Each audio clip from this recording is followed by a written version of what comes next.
Hi, everyone. Hello. How are you all doing? What's going on? It is I, Trooper SJP, and this is the Academic Foxhole. I hope you're doing well. Hey, Iffy, how are you?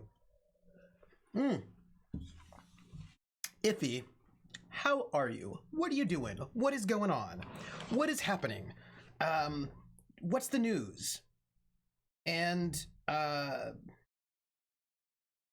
yes. Those are my questions.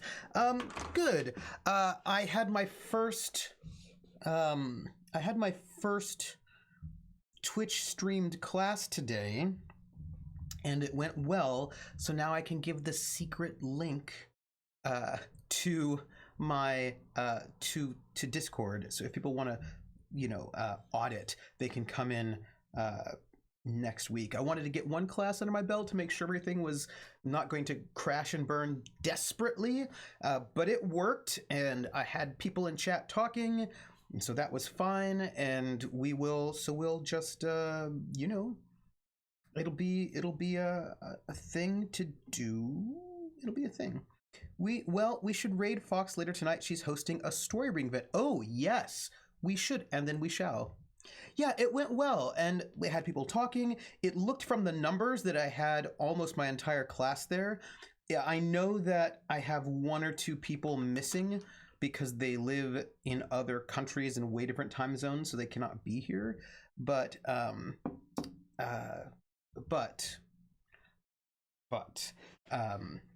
they did. So it looked pretty good. Hey, Krellin. You know. You got to make them chat to the. Oh, here's the thing. Actually, Iffy, I don't take attendance in my lecture courses. I just say to my lecture course, you should be there, and if you're not going to be there, that's sort of on you. You know what I mean? Like, that is your choice not to come to class. Seminars, which only have like 5 to 12 people, then I take attendance. Although I don't really take attendance, I actually take participation, because that is a thing that you have to participate in. So if you are present but you never participate at all in any kind of a way, it's no bueno. But if you like miss a day, but when you are present, you're very participatory, then it's also fine. So I do count participation for my seminars. But for my lecture courses, come or don't come. If you don't want to come, you will have a hard time doing well in the class, but that is your choice. You're an adult, and your presence or lack of presence does not negatively impact the rest of the class. So, people are adults; they can do what they want to do. Attendance isn't a thing in college. Yeah, participation in seminars are important, but other than that, that's all on you. That's all on you, and by you I don't mean you, Iffy. I mean it's on the student. But it went well. I did not forget to change my account and all of that business. But there's a problem that I'm very concerned about, and that is community college still needed to take attendance for some things. Oh, interesting. I mean, I know that there are people who do take attendance. I just don't. I mean, for my big lecture courses, I don't. And I know that there are people who do. There are people who do, but I don't, because I feel like that's.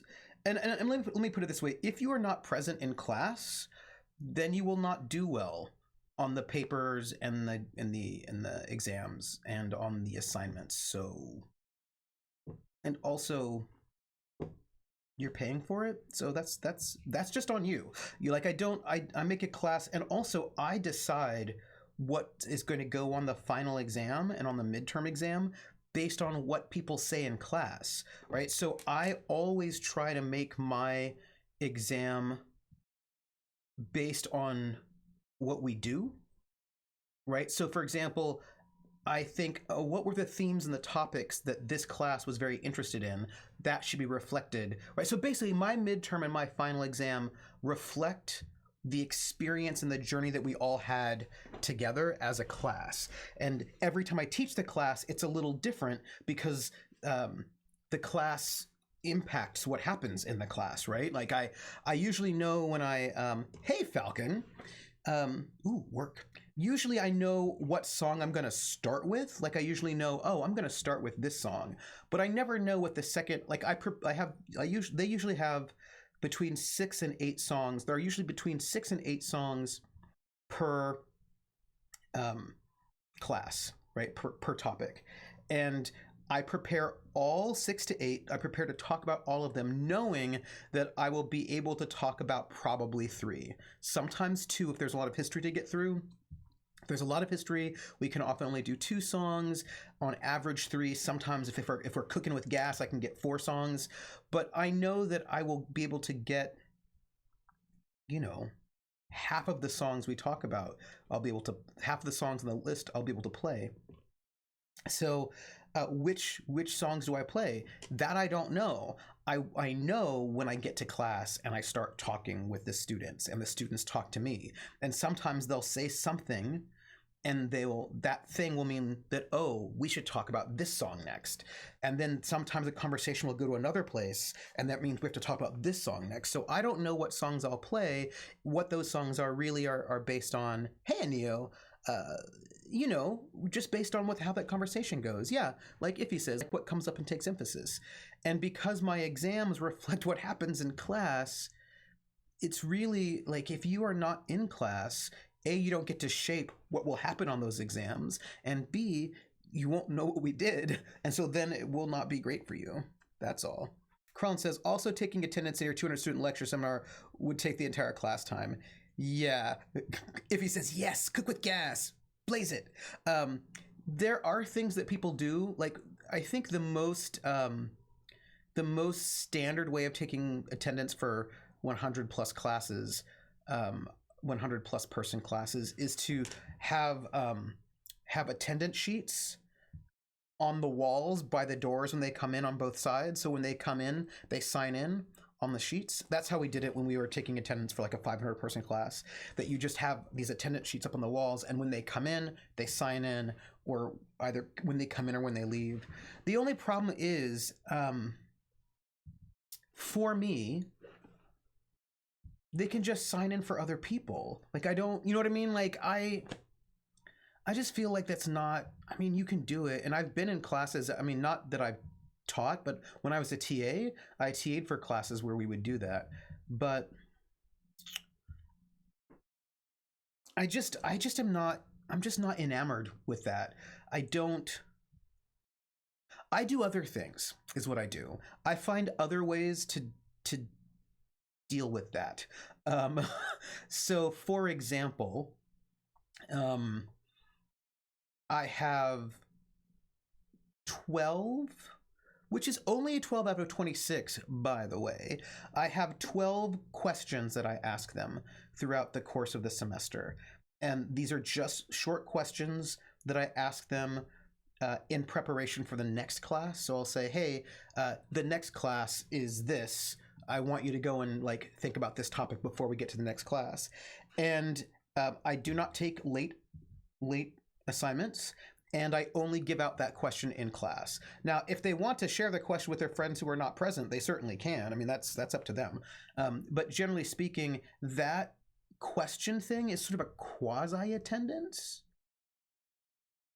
It's sort of a quasi-attendance because you have to be there to know what the questions are. Now, those questions are only 10% of your final grade, and we drop the lowest one. But they're also there to do prep work for the next lecture, right? So to help get them to think about the reading more deeply, or to think about the music more deeply, to sort of get certain themes or topics in their minds so that when we get to class, we can talk about them more. So for example, the question, like, so we just did queercore music of the 90s, and our next lecture is musical theater part 3, where we will be talking about sort of post-Stonewall musical theater and the ways in which musical theater post-Stonewall had, like, sort of the examples of explicitly out gay musical topics. Or whereas like before Stonewall, you would often have like covert gay things in musicals, but then post-Stonewall, you start getting overt gay things in musicals. So we're going to be talking about that. And we're going to talk, and one of the things we're talking about is Rent, the musical Rent. And we have a reading by an AIDS activist and a lesbian, Sarah Schulman, who charges Larson, the the guy who did Rent with basically plagiarizing her stuff, and it's a real critique of Rent as a musical. And I asked this question that people from that particular generation, that sort of particular that kind of act up. Queer nation kind of generation often don't like Rent at all. They often think it is like appropriative and the worst, whereas the younger generation that came after often love Rent. And so my question then is, I want them to think about the difference in generational reaction to the musical. So I said, okay, thinking about the reading and then thinking about the listening, what do you think about this difference in the generational reaction to this one musical?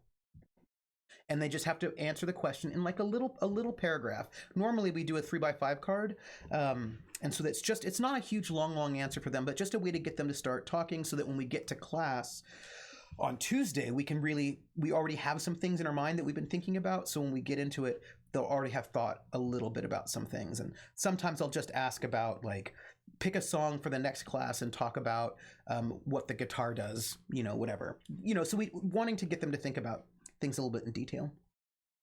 I only like one song in Rent and find the whole narrative just like bad. Yeah, and it was super plagiarized, and it's yes, but again, that's Krellin. That's our generation. A lot of our generation is like, I don't know about this Rent. It seems super sketch and bad. But then the generation after sort of like, Rent, it's the best thing ever. It was like, so influential. And so thinking about what does it mean for people, a generation, for example, who basically were dying in the AIDS crisis to really dislike that show. And then a generation who came up when they imagined the AIDS crisis being over, what they thought about the show. So there's it's interesting. It's interesting. Right. So I'm interested to see what they're going to say, because my students are now the generation after, right? So they're like the next generation even, to sort of think about, be interesting to see what they think about it. I'm right. Like to be fair, no. Sarah Schulman's bit was not the Bohème stuff. She was actually talking like a lot of the stuff about the relationships. That stuff was not in Bohème, and yeah. So it was like people in times of living in times of danger. People in times. Oh, I can't remember now. So right. So Krellin, when you say. So your students are just like, what the fuck is Rent? Here's the problem with that. Is it like Hamilton? Here's the problem with what you just wrote. And by problem, it's not a problem. It is not your problem. It is my problem. It is only my problem because I lived in Germany for 5 years. There's this song that they would play in German nightclubs and bars all the time, usually only once, usually near the end of the evening. And it's by a band called Smokey. And I don't think they're American. The song's in English. They might be British, but they sound like they're American. I really have no idea where this band comes from. All I know is that I never heard this song in the United States, but I would hear it in the club all the time in Germany. And the song is called Alice, and it's this guy, he's singing, about how he's in love with this woman, Alice, and, for 7 young, but he's been waiting. Basically, he was waiting to tell her that he loved her, waiting for years to tell her.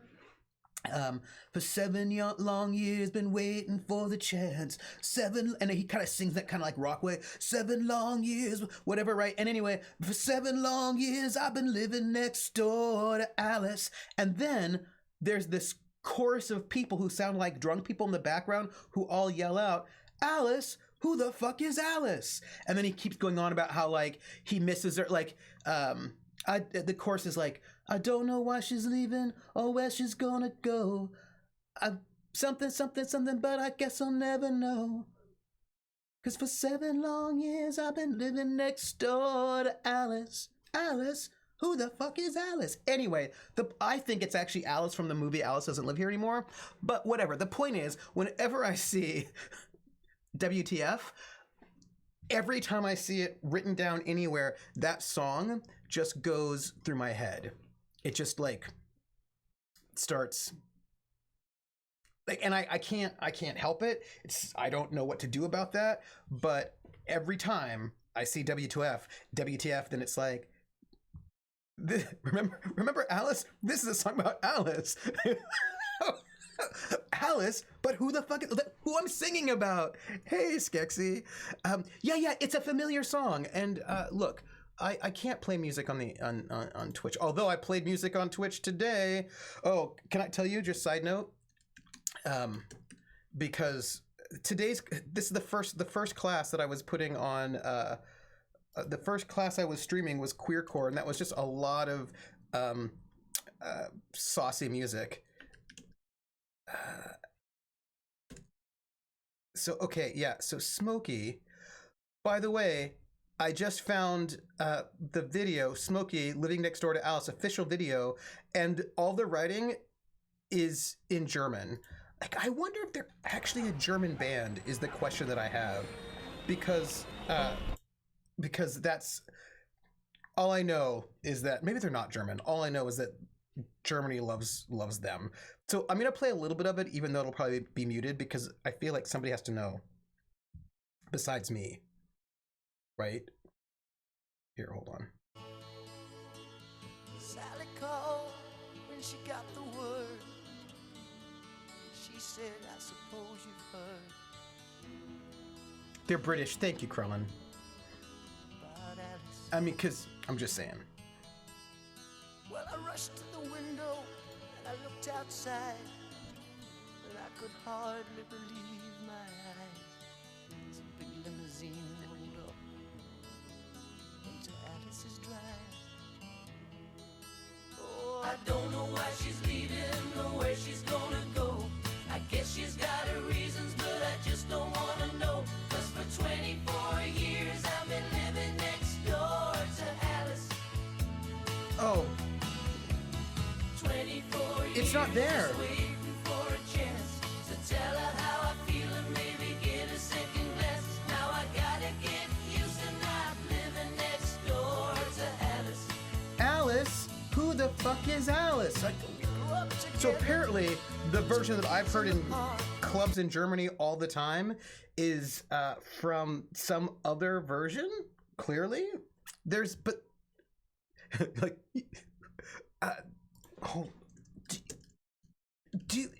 look. It's okay. So maybe here, maybe here. Maybe we'll get it here, perhaps. Krellin's like, are you sure it wasn't? No, it wasn't just the people in the club, I swear. She said, I suppose you've heard. I swear, there was in a recording, it was in there. Alice. So I rushed to the window and I looked outside. Krellin doesn't believe me. I could hardly believe my eyes. As a big limousine rolled up into Alice's drive. I don't know why she's leaving or where she's gonna go. I guess she's got her reasons, but I just don't wanna know. 'Cause for 24 years I've been living next door to Alice. Alice, oh that fucking Alice. 24 years. See? It's right there in the recording. I didn't even make it up. It's right there in the recording. And that recording with the crowd chanting, this was played in German nightclubs all the time. Like, I don't know why. I don't know what's up with that, but it was. And so every time I see WTF, that weird random song goes through my head, like, every time. And I don't think there's anything I can do about it, and I need help. I don't know what to say about that. What was in the recording? No, wait, you didn't hear anything? Wait, really? Wait. It's a big limousine rolled up. Cher, can you hear it? Alice's drive. I don't know why she's leaving or where she's gonna go. I guess she's got her reasons, but I just don't wanna know. 'Cause for 24 years I've been living next door to Alice. Alice, oh that chance to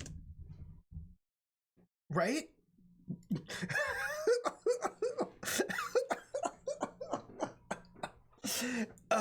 I see you, Jer. Anyway, it's this. But the thing is, you never know. This is so. Krellin, thank you for letting me know they're British, because the thing is, living in Germany, there are all these bands that sing in English that people assume are from the United States, but I was like, I've never heard of that band. I don't know who they are. I don't know what is this. This is what I'm asking, Volpez. This is what I'm asking. And like, there were so many of these bands that were like really popular in Germany, or things. There's a video. It's called Dinner for One, and it is a tradition in Germany and probably in some other countries to play this on New Year's Eve. And all of my German friends are like, "Oh, you must know this. You must know it. It's so like you must." And I was like, "I have no idea what you're talking about. I've never seen this. I don't know what it is." And it's a video. It's in black and white, so it must be from the 60s. Hey, Cake Hugger. It must be from the 60s. And it's this little old woman who's like clearly some kind of, there's not a lot of talking, but she's clearly some kind of rich old woman, you know? And she's got a butler, and the butler sets up this New Year's Eve dinner, I suppose, or maybe it's a birthday dinner. I don't even know. Anyway, it's a dinner set up for her and her three suitors, like, you know, the three men who are coming to woo her. She must be like, she looks like she's 90. I don't know. Anyway, the point is, these three men are probably dead, and so the butler has to pretend to be each one of these men. And so like they go through this dinner where he's like switching seats to pretend to be these different men, and it's like the whole thing is like, the ongoing thing is like, you know, "Madam, should I set up the dinner the same way this year, madam?" And she's like, "The same way as every year." And then like, "Should I do the toast again the same way again this year?" "The same way as every year." And of course, throughout the course of this evening, he's drinking because he has to do the toasts. So all these toasts, but he has to drink like for each one of the people multiple times. And so of course by the end of this sketch, and it's a long sketch, by the way, like he's super drunk and can barely keep everything together, and it's hilarious. And then I think of course at the end of the sketch, they go off to have sex as they do every year. And oh, Falcon knows it. Falcon knows it. Thank you. I'm glad I'm not the only one who knows that sketch. And they play it every year in Germany on TV. And I think it's British, but my friends are like, "Oh, you must know it." I was like, "I do not know this. I have never heard of this or seen it in my life." And they're like, "But it's in English." And I was like, "Just because it's in English doesn't mean I know it." Or like the Kelly Family. There are these weird bands that, again, or David Hasselhoff's entire musical output.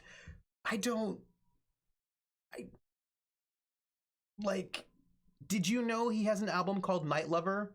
K-N-I-G-H-T, Lover. Did you know that? I didn't know that until I was in Germany and I saw it. That's all I'm saying. That's all I'm saying.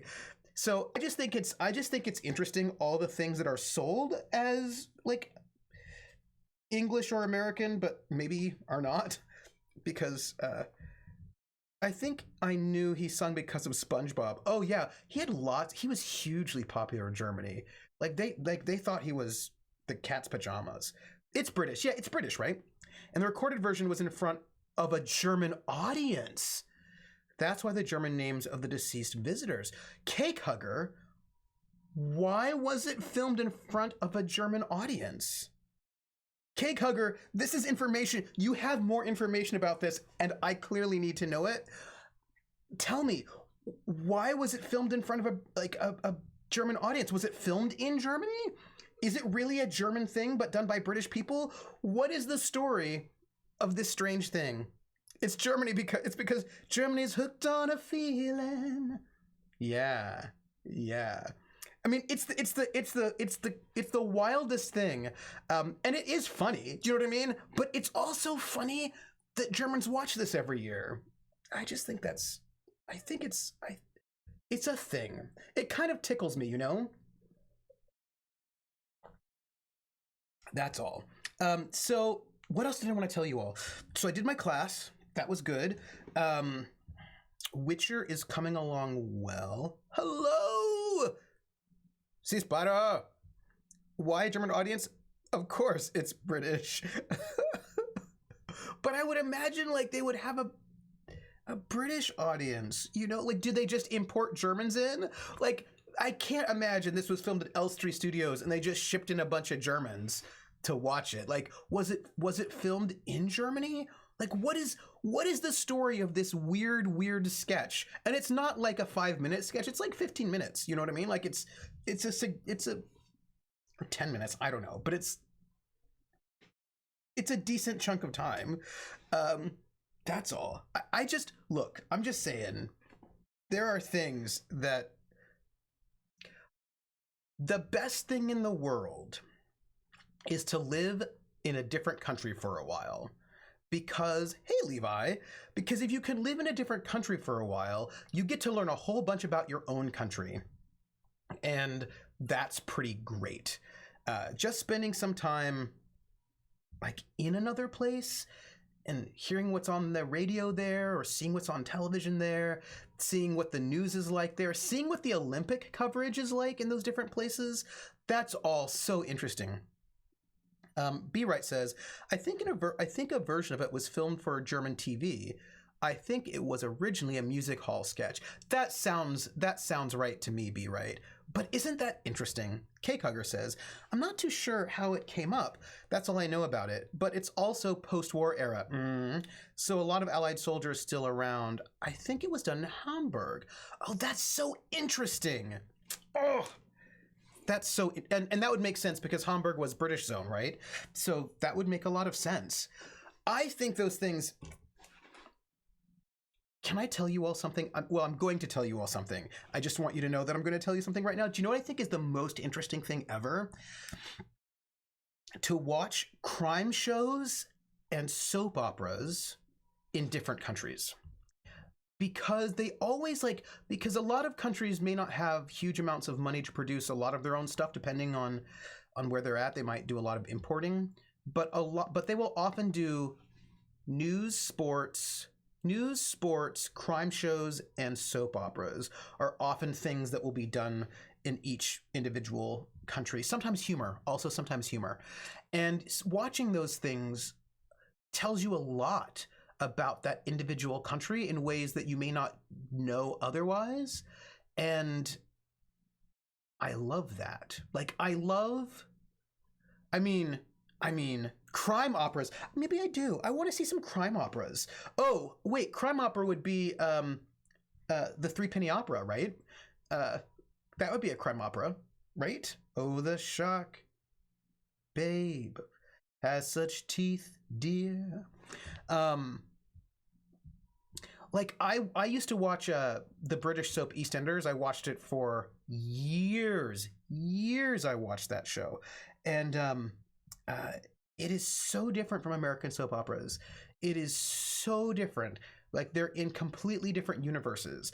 And that, like, just said a lot. And it was really interesting to me to think about, like, why is it that American soaps were, like, really obsessed with super wealthy people, but a lot of British soap operas at the time were obsessed with super poor people? What does that say about the US versus the UK? That's interesting.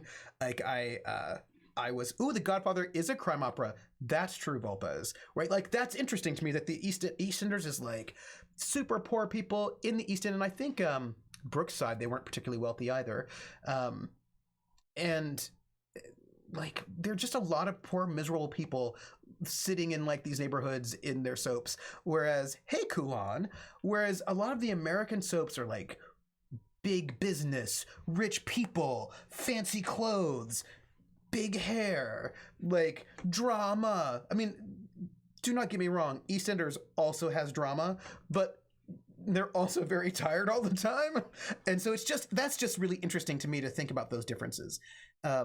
B. Wright says, my first trip to Belgium for work was an episode of the TV show. I watched an episode of a TV episode an episode of the TV show Dempsey and Makepeace, dubbed into French. C'est la voûteur de ma femme. and by the French actors did not sound at all like the growl, "That's my wife's car" from the original. Oh, that's so interesting. That's so interesting. Krellin says, the U.S. has always had a fascination with the rich because our culture is predicated on the myth that everyone can make it, and that could be you too. Yes, right? And so then it becomes really interesting for me, because, for me, to see, right, the ways in which that kind of upward mobility fantasy permeates our soaps in a way that was not happening in the British soaps that I was watching. Kulan says, that's because our soaps were set up to reflect something like reality before they became more and more sensationalist. Yeah. And then it's just interesting to see the difference between like the hyper sensationalist. Anyway, and then also, here's the other thing too. The United States has a lot of gun violence that, for example, you don't have in the UK or Germany or a lot of other countries that have gun control. So then I thought, okay, well, what will German or British crime shows look like? Will they have gun violence, or will they have knife violence, or will it be totally different? Like, what will the crime shows look like? What will it reflect? Like, who will the criminals be, and what will we learn about relationships to crime, and yeah, right. So like that's always interesting to me. That's interesting to me. Will there be wild car chases? Will there be shootouts? Will there be police officers violating people's civil rights all the time? And we'll think that we're supposed to think that's cool. Like what are the crime shows going to be like? And so I'm always, and I know I watched, and I got to watch Prime Suspect, right, with Helen Mirren, which is a really like intense character study. Do you know what I mean? And I think maybe Luther is as well, although I haven't watched Luther. I haven't watched, what's that show?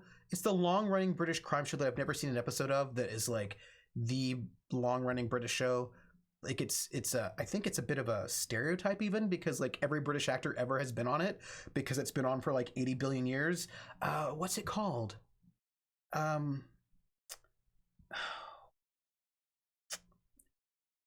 My British people in the chat are probably Law and Order Scotland Yard.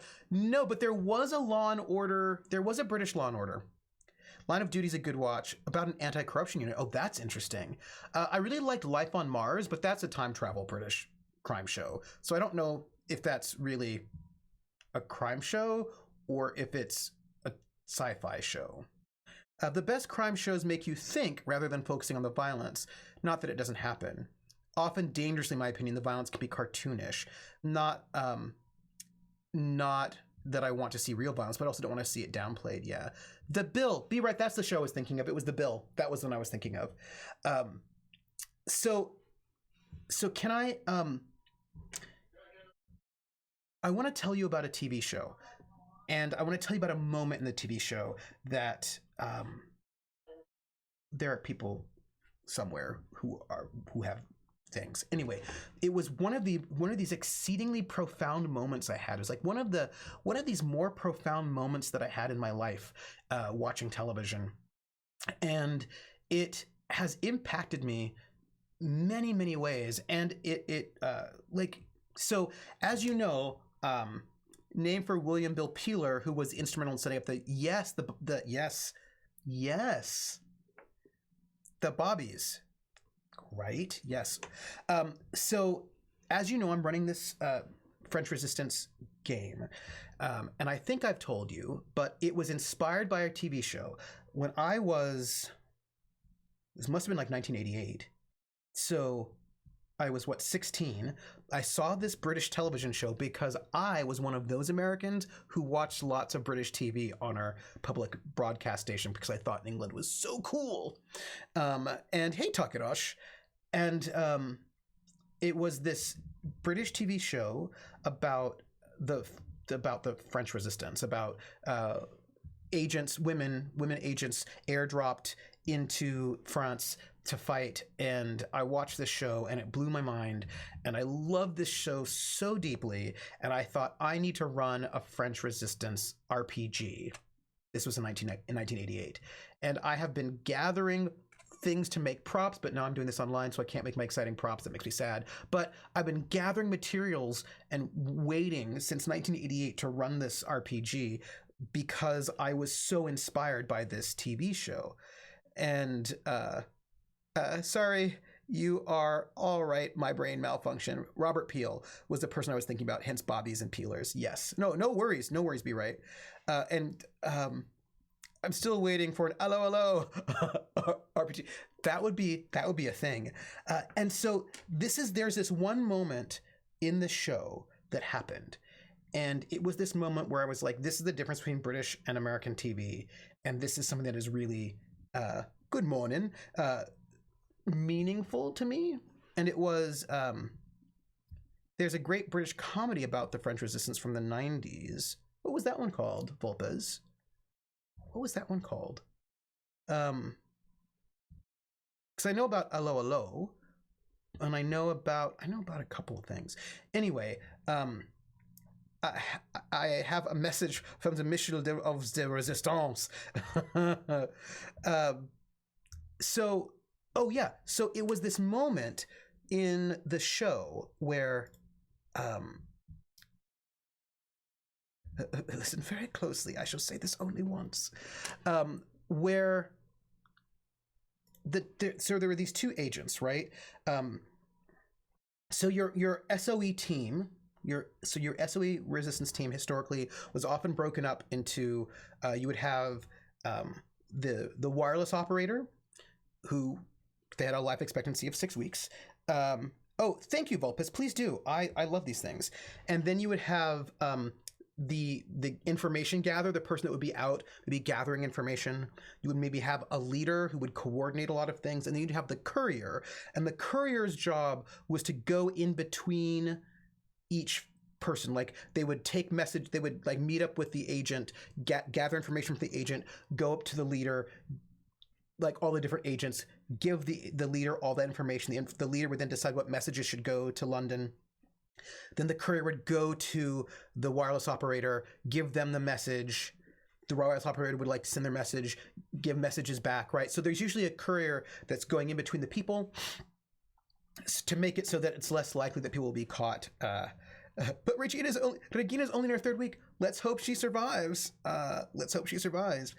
And in this one episode, was in I think season 2, the information gatherer and the courier are on the street, and they are talking.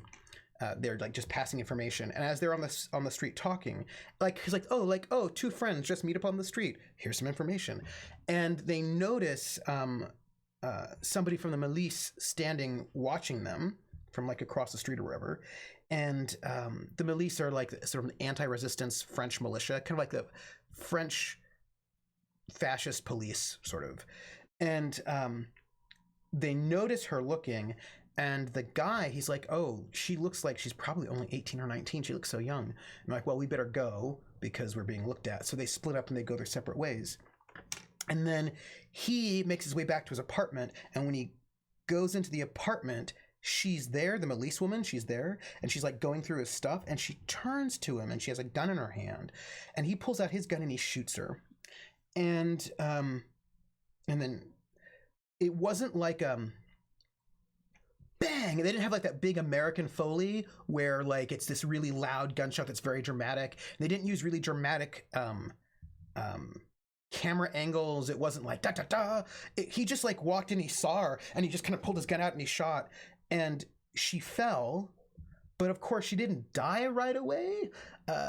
She was bleeding and she was in pain, and she was shocked because she just got shot, and he was like, he didn't know what to do, so he goes over to her and he just kind of holds her as she dies in his arms.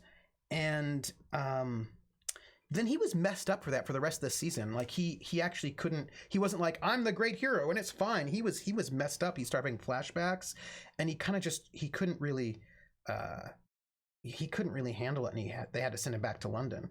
And I remember being struck at how different how differently the violence was being handled in that show versus all the American crime shows. Because I was watching a lot of like we had the A-Team going on at the time, Riptide, The Equalizer, you name it. We had all these shows, and in those shows, violence was always very like if you hit somebody on the face, like you'd hear the big smack, and like fist fights went on for a lot longer than they do in real life, where sometimes somebody gets hit once and they're done, and all the blows connected really well and beautifully. It was never like so awkward and weird, and everybody was fine with all the violence. It was something heroic and awesome.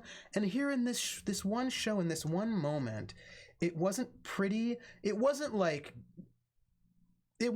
gritty in that kind of Tarantino, here's all the blood everywhere kind of a way, but it was like small and fast and over so quickly you couldn't even really quite see what happened. And it was kind of horrible.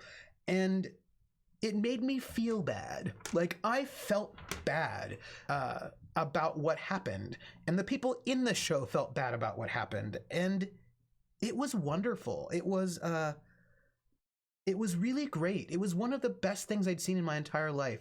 I had, just growing up on a diet of American violence where violence is fun and it's cool and it looks neat and it happens all the time and nobody's really affected by it. Seeing this show where that is not how they approached violence at all had a very profound effect on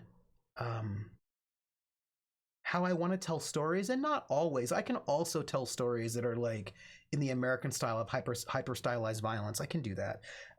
But just seeing some violence where it happens and I don't feel good about it, it happens and it's not pretty. And I don't even mean that it's ugly. I just mean sometimes that it's clumsy. Do you know what I mean? Like, and I'm not even talking about like, because there's also a bit of a fetishization of like, my violence is so gritty. Oh, look at the blood on my face. Oh, like there's also that, but just more like, it's clumsy. And sometimes when you try to go and punch somebody, you kind of hit them up here and like, then your hand hurts and then you stumble when you do it. And, you don't really, and sometimes you don't know if you're looking at it, you don't really know what's going on. It's just so messy. Just seeing that approach to portraying violence on screen, like really had a profound effect on me. And I loved it. Like I appreciated it so much. I thought that was really good. And sometimes I just want, and then I kept thinking about RPGs because I saw this in '88, right? So I've been playing RPGs for like, I don't know, five years or so at this point in time. And I was playing, it's so weird that we're talking about this because this happens when I transition primarily from Dungeons and Dragons to GURPS and Call of Cthulhu as well. Because D&D was also about this glorified violence that affects nobody psychologically, where you're just like, you just kill lots of things. And then maybe you get killed too, but like, it's just like a routine. And one of the reasons why I loved GURPS so much when it happened was because I could actually get that, right? That kind of way of thinking about violence I could do in GURPS. Also in Call of Cthulhu. And I wanted to tell stories where violence wasn't flippant, where it wasn't easy, where you had to think about it and where there'd be consequences. And this reminds me of a thing. So in D&D, the consequence of violence was death. Like the negative consequence of violence was death, and that's it. That's it. It was death. But then if you have resurrection, you can come back and it'll be fine. Like that, like, and if you died, you just made like the worst thing about having your character die in D&D back in the day was that you'd lose all your loot. Well, you lose all your experience points because there's like, so you lose all your level and you might lose your stuff. I mean, maybe like your party members would like keep your stuff so you can keep it when you make a new character. We'll see. But like, it's like losing the experience because you usually played with an experience points penalty, so you didn't come in at the same level as everybody else. You had a penalty. So it was hey Atomica, right? So like, but that was it. Yet in GURPS, there were other things that could happen to you besides death. you could break your arm and you're not dead, but you have a broken arm now. You could have your hand cut off. Your character's still alive, but has no hand. Like there were long-lasting consequences that your character would have to live with as a result of violence that made the choice to engage in violence. The calculation was different. And so, I mean, one of the reasons why I was attracted to GURPS was because I could have a different relationship with violence. I could evoke that thing that I saw on British television that was so meaningful to me. B. Wright says, violence should be like the 1960s UK TV Avengers. It was never a problem, but boy, did it trivialize the consequences, and the fights were more staged than WWE. Oh, that is true. I loved it as a kid, but and much as I still appreciated and Diana Rigg, that grates a bit more now. But of course, the Avengers was going for it wasn't going for realism. Do you know what I mean? Like it wasn't going for realism. It was going for a kind of a violence that you might get in an American style TV show a little bit more. Although what's interesting is that if you look at the early seasons of the Avengers, so be right, fun fact, because I'm obsessed with the Avengers, that's a story for another day. What the violence in the Avengers seemed like depends on which season you're in. The first 3 seasons of the Avengers, which were never shown in the United States, the violence tended to be a little bit rougher and a little bit more serious and a little bit heavier. And then season 4 and 5 were the Diana Rigg seasons. Season 4 was in black and white. Season 5 was in color. And season 6 was the season that shall not be named. And there are quite a few bits of violence in season 4 that still retain that earlier sort of hardness, grittiness. But season 4 was aired in the United States, was hugely popular in the United States. And then the United States said, you have to put this in color. And so they did. ABC Television, their production company, put it into color for season 5. But for season 5, Brian Clemens, who's the producer of the show, decided that what he wanted to do was to make the show, because they're getting a lot of money from the US, to make the show more appealing to American audiences. Now, what that meant was his idea of what American audiences wanted, which may or may not be what American audiences wanted, but it was his idea. And part of that meant much more cartoonish violence. So they sort of made the show much more cartoonish violence because they felt that would appeal to American audiences more. What D&Ders were you playing with that wouldn't just keep all the loot for themselves? Well, Krellin, that often also happened, that they would just keep the loot for themselves. You make a new character and you'd have no good loot. I think the system of giving XP for copper brought back to town shares at least some of the blame with the players. Oh, yeah. I mean, yeah. Not a Tara fan? Oh, Volpez. Volpez, don't get me started. Volpez is trying to get me started. He's trying to get me started on the situation. Granny! On the situation of Tara, which, oh, man, I have very deep feelings about that. B. Wright says, right, it began to change with Honor Blackman, but became much more fantasy when Diana Rigg started. Yeah, and then the color series was way more fantasy than even the black and white series. Fantastic. Yeah, fantastic. I totally know what you meant. Fantastic in the non-real way, that it was phantasmal. Hey, Grinny, it's so good to see you. It's so good to see you. So what's interesting to me is that it started getting more fantastic with Honor Black and just kept getting more fantastic. And what's so fascinating is they said, Brian Clemens said, we have to make it more British than anything. So please note, remember, I love the Avengers. I love it. I would not be a professor. I would not have joined the military. None of my life would be what it is had I not seen the Avengers when I was 11 years old. That show changed the entire course of my life.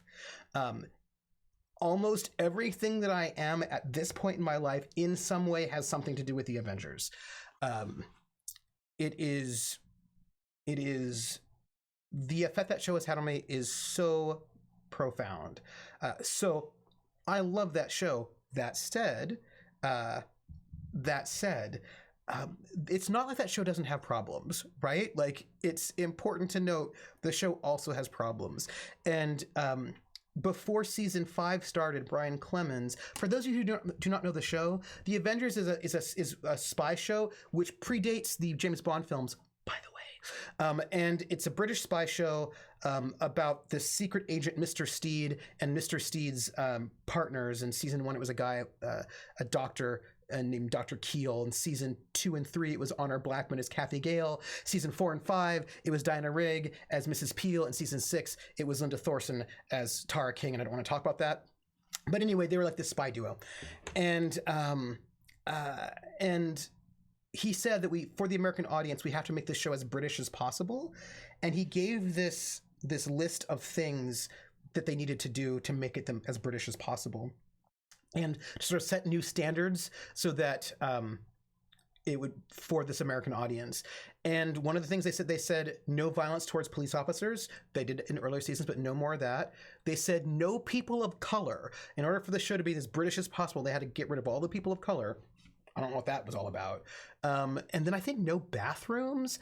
And there was something else they did.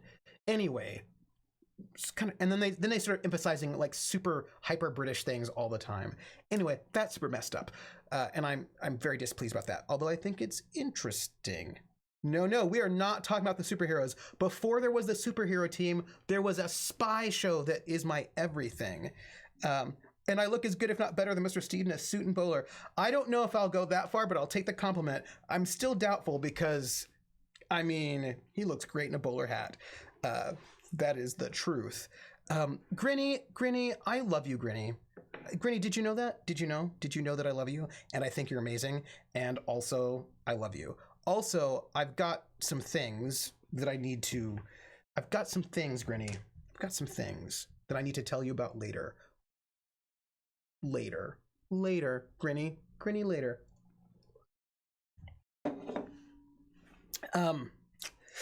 But for me, and then I'll get back to D&D probably, but for me, the worst thing that happened in the Avengers.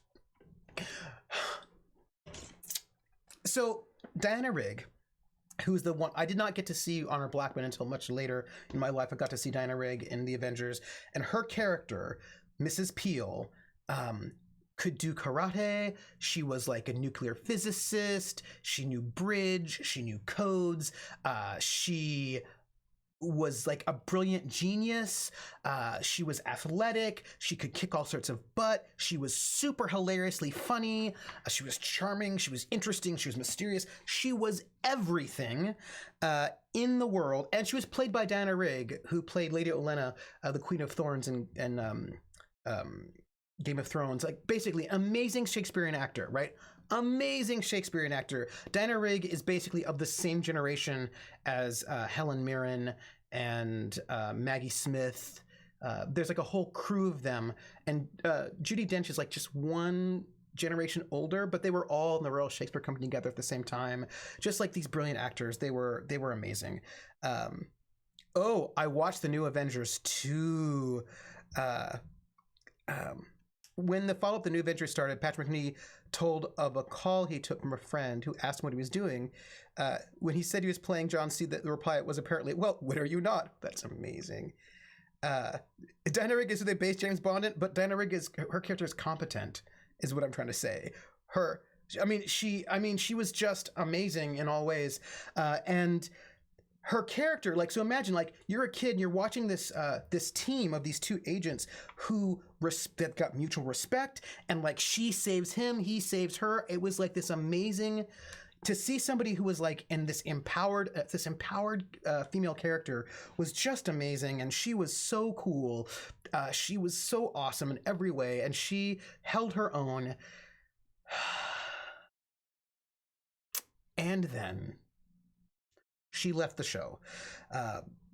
I'm still awake because here's some racket music from a house near me. It's so loud. I'm so sorry, Kulan. And so she left the show.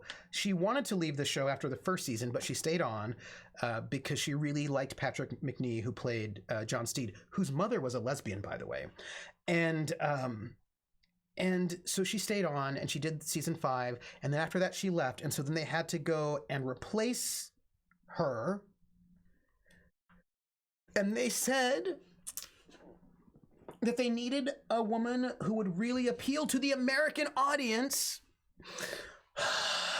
And so rather than like a really cool, empowered, smart, awesome, kick-ass secret agent woman, they made a character named Tara King. And Tara King's character is, rather than being like an agent who can hold her own, she was an agent trainee. And she was like much younger than John Steed. And she was like, I'm sorry, I'm being traumatized by this right now. So like in the opening credits, right? In the opening credits for Grinny, the game we're not playing today is Telling Lies, and we're totally playing it because it's amazing and I'm obsessed with it. So we're going to be playing it real soon. Okay, so in the opening credits for the Avengers with Diana Rigg in season 4, it's in black and white, right? And there's this big chessboard, and there's a body on face down on the chessboard with a knife in the back, holding this bottle of champagne. And Steed and Peel come in and they look at this body, and he bends down and he picks up the bottle of champagne and he shows it to her, and she's like, So then they pour this bottle of they pour the champagne, they clink glasses, they drink the champagne, and then you have this whole sequence of her, you know, like doing karate moves, and then she's got a gun, and then like he's there and he's got his like carnation and like his flower in his lapel. And in the season 5 promo, she's there and she's got her gun, and like she's like, I got a gun, and then like I'm doing like moves, and he's like, I've got an umbrella, because he has an umbrella, but actually inside the umbrella whoosh, is a sword, and like they're doing their stuff and they're like being charming. And then yeah, she could play Catwoman and she'd be amazing at it.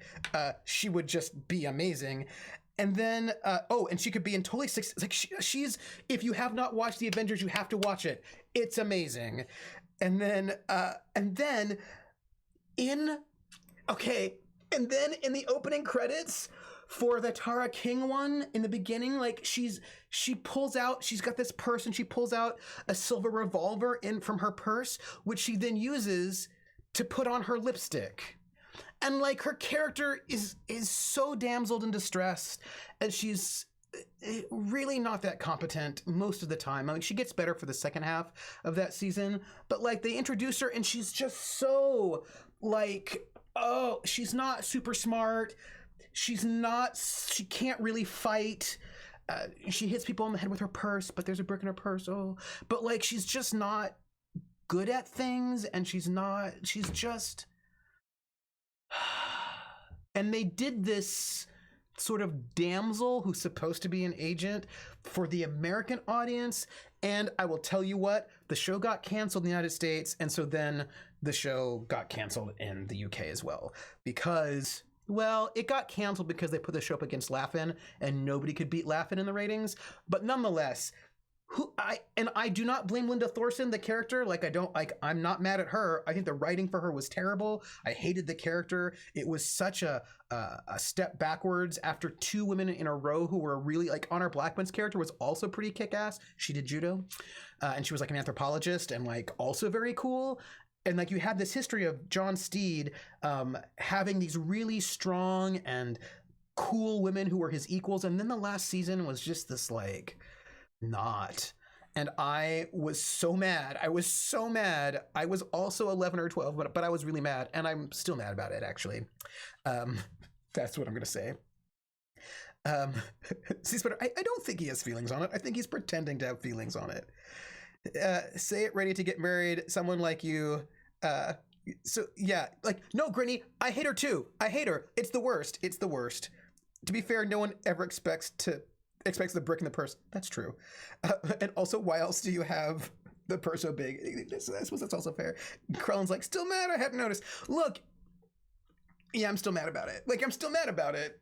It's just really disappointing, and it's such an injustice, and I'm gonna have a cream soda to make me feel better. It was not okay. That's all I'm gonna say. It was not okay. Ugh. B. Wright says, it's like Freema Agamian in Doctor Who. I think Sheen, the character, suffered from the writers making what I think were bad decisions for the character. Yeah. And the thing is, I liked her. I like her as an actor. I thought she was way more interesting on Torchwood. And I liked her character, but then they just ruined her character in so many ways. Do you know what I mean? Like, I thought she had great potential, and I liked her character in theory. Do you know what I mean? But the execution was not great. Avengers TV show says to Trooper, die mad. Oh, and I will die mad on this hill. I will die mad. And but then again, I will tell you, Doctor Who, which I love, right? Because I watched because again, I was watching BBC back in the 80s. They sometimes, speaking of die mad, I loved Donna Noble, and I hate what they did with her at the end. Like she went through this whole like growth process, and then they just like wiped it out, and I didn't like it. Did not like that at all. She also deserved more, B. Right? 100%. Grinny says, I need to see the new from a Doctor Who stuff I've heard that's coming out. Ooh, me too. Look, I wish that we had the way. Can I tell you? I'm going to tell you. I wish we had a way to watch TV together, because I would have an Avengers-a-thon. I would go and we would just do the Avengers, and not the superheroes. I mean the Avengers, Steed and Peel. And we could watch them together and have this moment. But I don't think there's a way to do that very well, because Rabbit's no longer a thing. And I don't know. I don't know about all that. So, all that said, I really like violence. Oh, and also EastEnders had some violence. The soap opera had some violence I thought was really good as well, in that there's some like fights in the pub where it just got messy and things fell over. I don't know. Have you ever been in or around a fight? Some of you have, some of you haven't. And a lot of people who get into fights are not good at fighting. You know, like they're not actually good at fighting, and it just is awkward and clumsy and like fast and confusing. And I want some of that on. I want some of that on in my RPGs too. Not always. It doesn't always have to be that way. Sometimes you could be the action star that murders somebody and then makes a quip about it. But like sometimes I just want combat to be confusing and upsetting. We can watch on Discord, can we? Can we do Discord now that they've got? I mean, maybe we can. Maybe we can watch on Discord. Is that true? Is that true? Maybe it is. Maybe it is. I'll have to look into it. I'm waiting for another big site that does that to come out, do all the quarantine stuff. Yeah. And the problem is I think that they might do a thing with Twitch, but I think it can only be things on Amazon Prime, and not everything that I want to watch is on Amazon Prime. Krillin says, I was in a fight a few years ago. It consisted of an angry man filling at my head and shoulders while shooting my head with my arms. Krillin, yes. I'm sorry you were in that fight, but like sometimes I want fights to be like that. Do you know? B. Wright says, some do it by us watching on our local service at the same time as you watch locally rather than showing the program. The problem's when parts of the potential audience don't have the free or low-cost access to the program. Yeah, I'm going to think about this. Until my neighbor dragged him off of me and I closed the door. I'm sorry you have some clearly not okay people running around in your neighborhood, Krellin. Tomic says, the better you get in fighting, the more you know can happen to the human body, so you need to get respect for not ending up on the wrong side of a hook kick to the head. Mm-hmm. Grinny says, I can happily say I've never been in a fight that wasn't a one-hit wonder. A lot of fights are one-hit wonders, to be honest. A lot of them are. Discord might work as they enable streaming, but they're not open to the public. You know, because I know that Discord video is new. I'm going to look into it. I'm going to look into it as a thing to look into for a different moment in our lives, you know? Oh, says Krellin, I don't live there anymore. Though you did know me when I did. It was in the height of the hyper time. Oh, ooh, that's a bad mixture. Yeah, that's a bad mixture. GURPS can definitely enable mediocre fighting. Yes, it can. But what I like about it is that it can be mediocre in a way that can still be interesting as opposed to just frustrating. You can also do it where it's frustrating instead, but I try not to do that. That said, everybody, we have been chatting about things that are very meaningful to me. But we should play this game because this game is also meaningful to me, and I'm also super obsessed with it. My favorite fight has been in Rodeo with a 400-man down, where you rode a 400-pound man down a staircase and bounced into a wall 15 feet away once we hit the bottom. Oh my goodness. It was actually less than a month after that when Zach screamed, "I will kill you, Krellin," on air. Oh my gosh. Ugh, what a bad scene. Yes, I got here in time not to miss the train wreck drama. Yeah, this is some train wreck drama. I need to get my list of terms.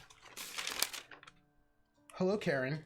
Look, it's 4:35 and I don't even know how much longer we get to play this game. I don't know if we get to play it forever or if we only get to, like, do we get... Oh, good, work is done. I was just waiting for you. So, hi, system options. Cool. Here we go. No. About Castle. Open source secure portable operating system. We watched Angry Birds 2 on Bonsai Baby's Discord. Oh, okay. No, you weren't, but I'll take it. What? They made it. That's all right. Hold on. Where's my? No. Hey. Oh, this is the trash. Sorry. That's what's going on. My term paper? Yes. Yes. We're gonna put this in here.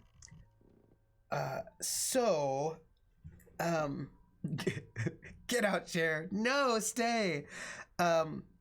So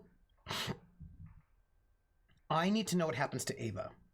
I don't know if we have until 5 p.m. or if we have till 6 p.m., 6 a.m., 5 a.m. or 6 a.m. before the game cuts us off. I know we don't have forever on this game because, you know, the game has an end point and I don't know how much longer we have. I feel like we don't have a lot longer and that worries me, but we have to find out what happens to Ava.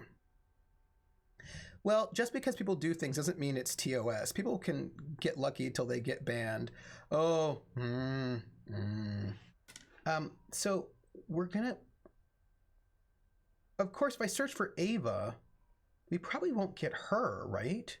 Because, well, all right. So this is from August the 29th. Which is when he's chatting with Ava about closing. So this is the other half of that conversation. Hey, Ava. Hey. All right. Okay, ready. Hey, Ava. Hey, so look, well, here, take a look.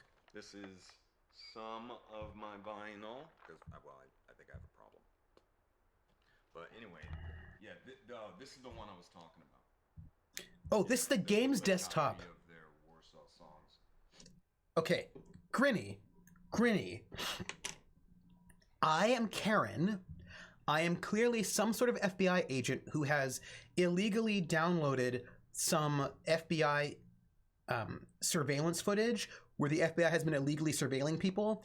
Like one of these mass surveillance programs where they just like scoop up everybody's video and cell phone footage.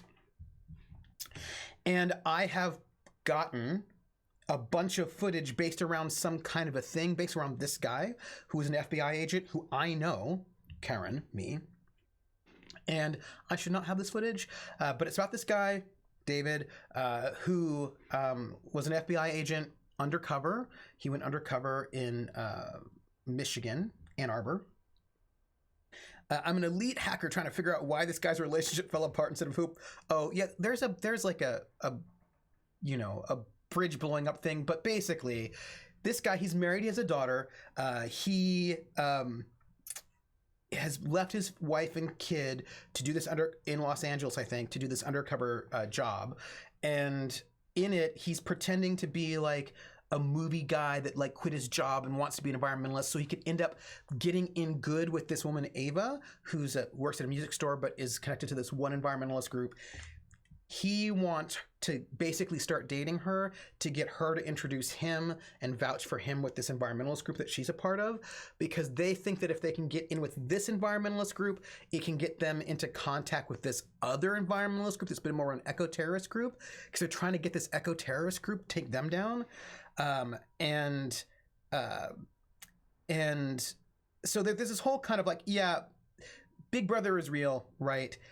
And so and there's there's a whole environmentalist activist subplot that I have not been paying attention to at all.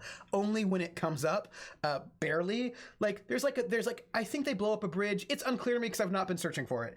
But there's like an evil corporate megacorp, Prospero or Prosperon, and like Black Kite, which is like these mercenaries that like work for the company, and the environmentalists are trying to like stop a pipeline from going through. There's a lot of that going on, but that's not what I'm interested in. What I'm interested in is that he starts having an actual relationship with Ava, the woman, and he gets her pregnant, by the way, but he's got his wife and kid at home, and he keeps telling them stories, but then telling Ava stories, but then he's got this like cam girl that he's talking to and is obsessed with as well.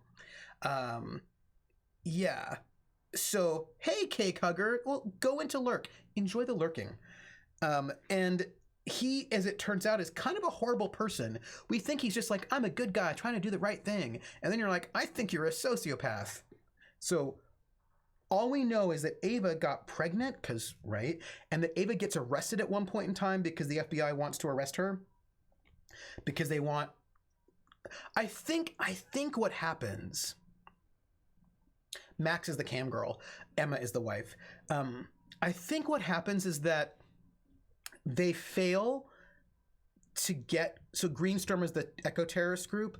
I think they fail to actually get Greenstorm to bite. I don't think they're actually able to infiltrate Greenstorm. And the environmentalist group that Ava's part of doesn't want to do any kind of explosions, I don't think.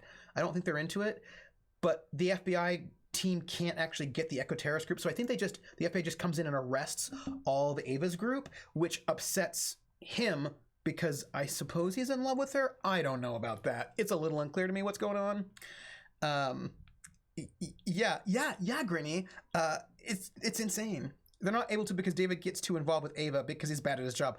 That's true too. He is bad at his job, and he probably sabotages it in some way. He's bad. Anyway, so I need to know what happens to her after his character gets killed. His fake character, his persona gets killed. And like she's arrested, like what happens to her? I don't know. Yeah, I mean, it's got a... And he's a sweet daughter that deserves none of this, as C Spider says. Yeah, exactly. We're seeing only one half of each conversation. He's wooing her right now. Oh, you think I'm stalking you, don't you? Why? Because, what, we met twice in the same week in the same city? I mean, come on. Stranger things have happened, Ava. I mean, I might go out for food. We might bump into each other then. I mean, I like Chinese food. Well, see, now there's an even better chance that we're going to bump into each other. Right? This is early in the relationship. You know, now that I think about it, I think you might be stalking me. Yeah, and look, here I am giving you a viewing of my apartment. Yeah? What? That's because I just moved in. And Grinny, some of Now these I are feel less self-conscious, thank you. they're like actual actors here too.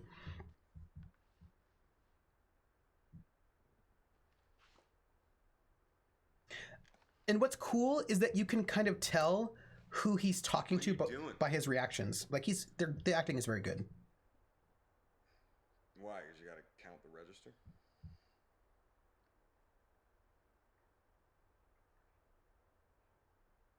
And there's like... Okay, well, take me with you. I need to know about... No, I'm being serious. Come on, take me with you. Point me at the ghosts. I'll scare them off. It's all good. He also has a savior complex, and he's a creep. But we don't think he's a creep until we get to see more videos of him. But he's a creep. Need those.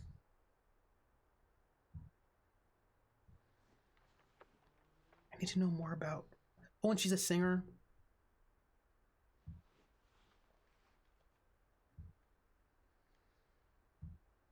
Okay, here we go. She's turning off the lights. She's closing up.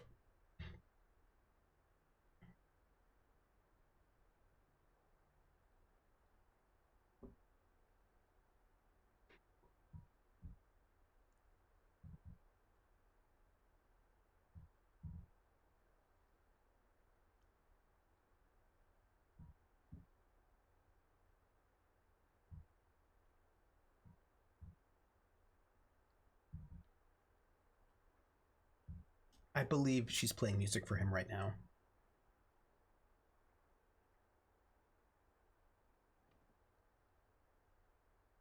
I can't hear it, but I'm... Above the silver moon.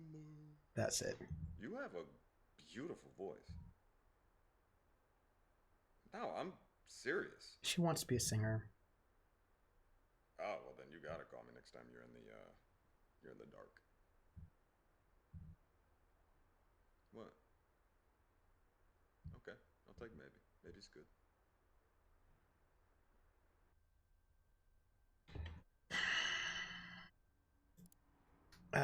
We have another video here. This is 11:01:17, which is after Halloween. So this is he's had Halloween with her. He's clearly dating Ava already. But this is before he knows about the dementia. Hey, Crit Twitch, how are you? Oh, I think this is before he has sex with Ava for the first time. So let's see what we have here. This is probably the environmental group. Yeah, this is the environmental group. Oh, Grinny, you should play it because you'd like it. You would like it. I'm saying you'd like it. I'd like to thank you all for joining us here at the Jasmine Center. We should start with the rally. Now, there's already been a lot of discussion on Slack, but first I want to say my primary concern is for the safety of all the members here. Now, I have some guidelines here from the council I can read out. John, screw the guidelines. Benson's group is going up against the Nationalists. Them and a bunch of Antifa. It's going to be disaster. The Nazis want nothing more than to get people to fight them on TV. And Eric is so busy trying to convince everyone he's the real deal, he gives them what they want. Ava, you about to say something? No. I know you're friends with Eric. His heart is in the right place. He's just hot-headed. Okay, but maybe Eric is onto something, though. I mean, the Nazis, right? So decent people have to stand up to them. What? Does standing up involve throwing punches? Yeah, maybe it does. This is a law enforcement issue. Okay, they have permits. The police are protected. That's right, and that's exactly why someone needs to step up and do what the police should do, right? Because I'm sorry, all due respect, John, you're not going to stop these guys with a Facebook campaign. As a group, we abide by nonviolence. That's fine, and all I'm saying is I'm interested in putting my privileged white male able body where it can do some work, right? Because I heard what it was like in Ann Arbor in the 60s, and you were there, John. Look, we have to oppose the rally. We have to oppose the rally. David, we can't advocate for people putting themselves in harm's way. Okay, fine. You know what? I'm sorry. I'm going to have to excuse myself. It's fine, David. We'll talk another time.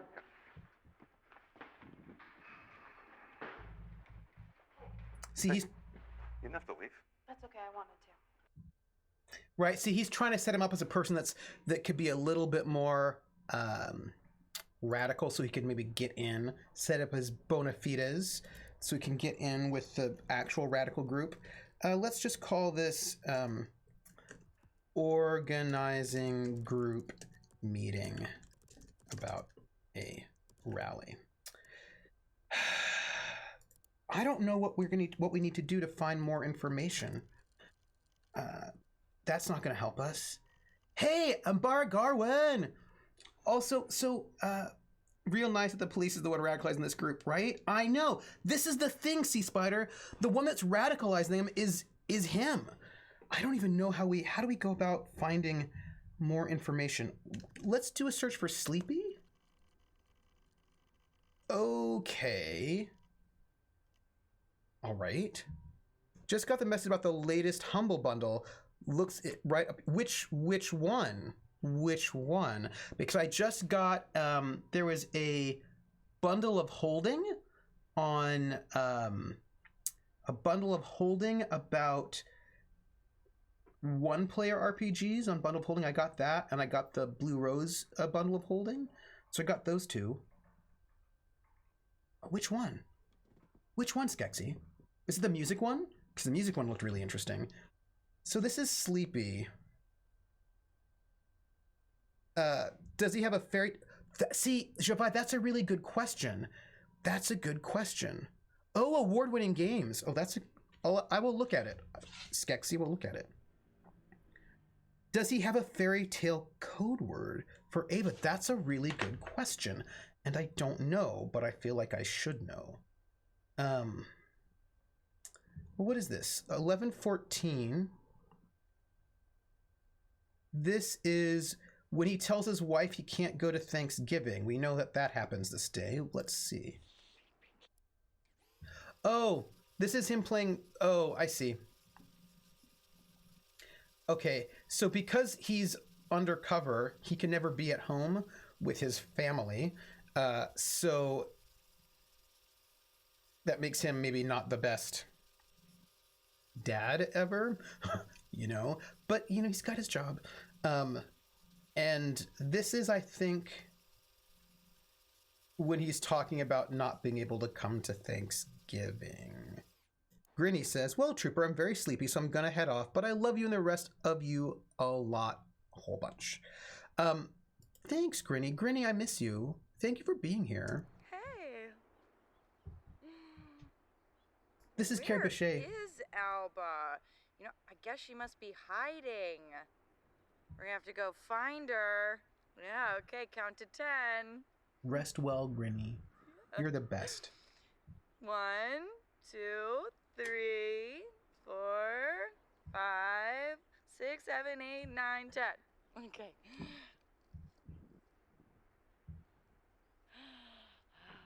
Where is she? Oh.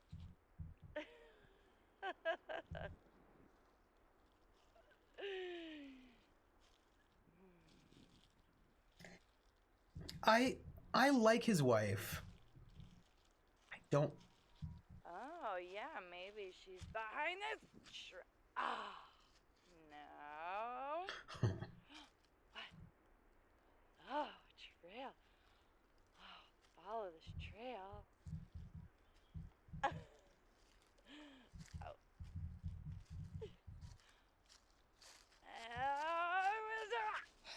I knew you'd find me. You're a special agent. We're having a lunch. A picnic lunch. I like Emma too. Basically, every female character in this game is awesome. That's true. And we had pie, too. I'm stuffed. Yes, which they managed all these really amazing moments. Can Mima play hide and seek now? Oh, no, sweetheart, Mima's sleeping. And Mima might have dementia. Oh. But Mima's sleeping for real. That's not fair. She always sleeps when she's had wine. Okay, that's true, Krellin. Karen does seem a bit sketch. I agree with you. The wifey tries to make it work even if she knows deep down how messed up he is. Yeah. Mima always sleeps when she has wine. Okay, close your eyes. Oh, they're playing Sleepy Lions.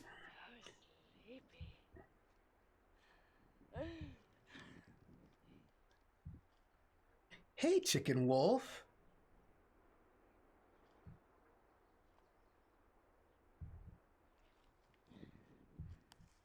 Chicken Wolf, I'm just really worried about Ava. So sleepy. Also, that food looks pretty delicious. Also, the director got a really good performance out of this little girl. Oh, You tricked me.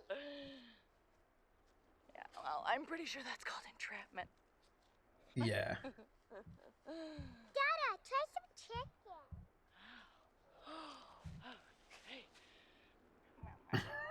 And some corn. Oh, and some corn. Okay.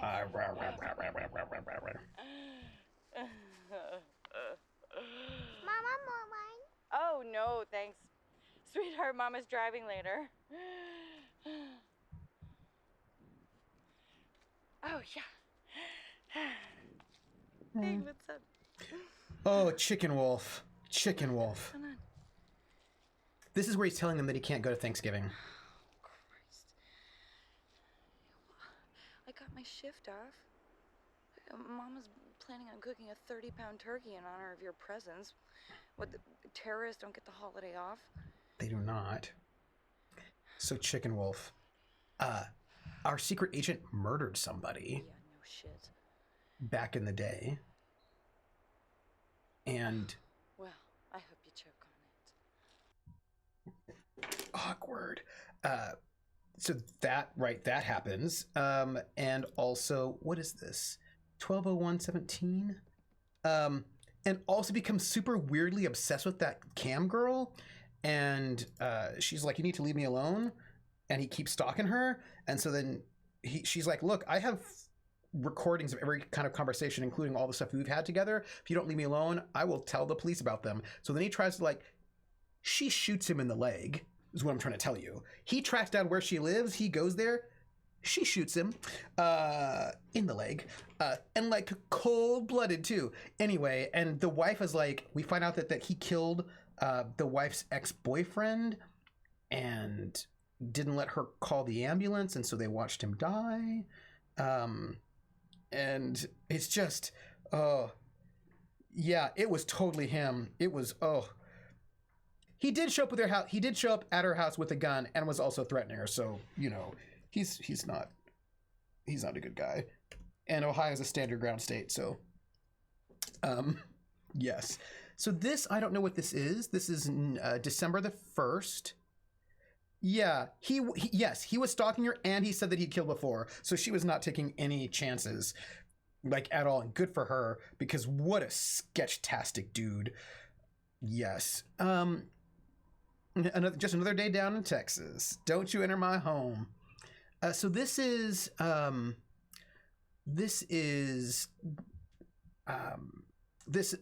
after the winter recital that David could not be at. But then David talks about Ava about a performance that she's going to be at. This is also before he gets to actually meet with the terrorist people that he's looking for. Yeah, yes, Chicken Wolf. He is a bad guy. He's not okay. He's, like, super sketchy, like, in all ways, and, like, he's bad. Snow White sang. Prince Charming met the dwarves, Doc, Sleepy, Okay. and Dopey. Here we go. We're gonna get a drink when they're back here in Eastwood. Okay, he's talking to his contact. Oh yeah, they do not like Prosperin. Hey, so is that where we're getting our intel from Prosperin? We should talk about Prosperin. Black Kite. Well, you just make sure. Okay, hold on. These are the code words. These are the code words, people. Snow White sang. Prince Charming met the dwarves, Doc. He's Sleepy, Prince Charming. and Dopey, and we're all gonna get a drink when they're back here in A Squared. Oh yeah, they do not like Prosperin. Hey, so is that where we're getting our intel? The goal of the game is to just explore and find out as much as you can about this. Black Kite. Well, you just make sure they stay out of the way of the professionals, okay? Yeah, Ava Snow White. Yeah. Thorough. That's good. Okay.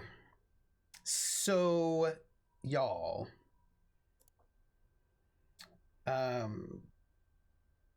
We'll say David reports in about meeting the dwarves. Yeah, so I think we should probably search for Snow White. See what we can get there. Okay, yes. Yes. We just got Max is Sleeping Beauty, Ava's Snow White. There are 8 records and we don't get them all, but we'll see what we can do. 8/18 is pretty early in our timeline. Oh, it looks like it's the second date. So this is right in the very, very beginning of our timeline at all. So let's see what we have. Oh, the kid actress that plays Alba was in Bird Box. Oh, really? Like they've all, and the woman who plays the wife, Carrie Bechet, was in *Halt and Catch Fire*. The woman who is the cam girl, Max, she was, I think she's in Westworld. So they've got like legit people, and this guy's been in stuff. Yeah. Okay, hey buddy. Yeah, I'm just hanging out, waiting for you. You're running late, huh? Okay, you don't say. Traffic. Yeah, right. Nah, sure, I'm just kinda getting hungry, man. Yeah. Okay. Jasmine Center. Just saw a dwarf head into the cottage, but no sign of Snow White. Dwarf. Yeah. Oh, wait. No, wait. Yeah, no, here she comes. Here she comes. Yeah, Snow White is headed to the cottage. Dwarf. Targets a pair bonder, naturally outgoing in most social situations, regarded in more intimate settings, has a high aversion to conflict in public spaces. You will be attracted to an older man with life experience who has humility and self-awareness, is intellectually curious but not highly educated, and will respond to others with similar backgrounds, especially those who take leadership positions and take time to listen and mirror her opinions. Creepy. She's 19, young, naive. In her yearbook, she says she wants to be a singer. She likes to think she's special. Wow. But she's just a kid from Detroit. Oh, she was. Ava was Storm. Oh, that's cool. Snow White is in the cottage. Oh, they've got a whole psych profile on her, and that is so creepy. Oh, it's so creepy, everybody! It's so creepy! I mean, all I'm saying is that he seduces her and woos her and gets this whole huge relationship with her after they had, like, this whole... Like, that's, like, one of the creepiest things, right? That he has, like, profiled her in this way. It's so creepy. It's so creepy. David surveilling Ava while talking to an FBI person. Ugh. All right, what is this? Yeah, she became the girlfriend. He ends up dating her. Like, one of his whole jobs is to go and end up dating her so that she can get him in with the environmentalist organization, so that then he can get into some terrorist organization. Because basically there's like a big terrorist organization here they want to get to, the FBI wants to get to, and she is a member of this non-terrorist environmental group. So he's going to date her so that she can get him into that environmental group and then get into this terrorist group. Yeah, and she ends up being pregnant. Yes, see Spider? Yes. Dang, miss, just heard the screaming about creepy. Don't tell me. I think I'm better off knowing. I'm saying there's a level of creepiness here. So this is... I think this is probably the scene where they pull his daughter's tooth. Or no, I think this is, or this could be. Oh, I think this is him talking to Cam Girl. Probably. Ugh. But like, what happens to her? Can we find out? I don't even know. Like, I don't know how, like, I also know we have a limited amount of time in this game. We only get a certain amount of time before we no longer have the information, before the game stops. The game is going to end for us. And I don't know if it ends for us at 5 a.m. or 6 a.m., but I know that we don't have a lot of time, and I am concerned about how much time we have left and how much more we have to watch. So this, I think, is him watching Cam Girl, which means we can probably fast forward a bit.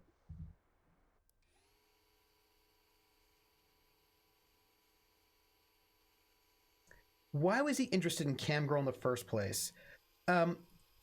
My reading of his psychology is, yeah, replay down the road. Yes, Crit Witch.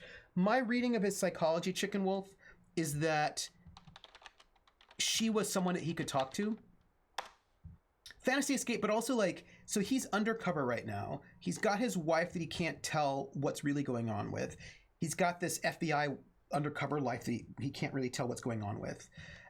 And so I think, because the thing is, he told Cam Girl all sorts of things about like what's really going on, what his mission is, what he thinks about it. So I think that he figured that she was a person, because she's a Cam Girl, that he could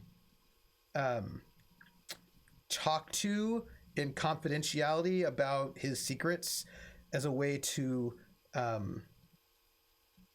you know, as a way to a form of therapy, but also he's got this weird savior complex. So I think he felt like he could save her in some kind of a way. And then also he becomes obsessed with her because he's a creeper. And right now he's watching her Cam Girl show at the moment. And yeah. Hi.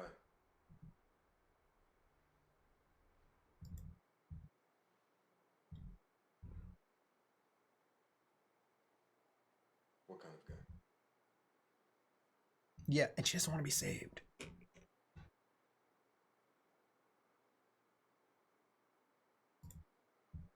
It's complicated. But we've since learned there's no such thing as client Cam Girl privilege. That's true. There isn't. That's not actually a thing. Because she recorded everything and sent them to a judge. I just like to talk.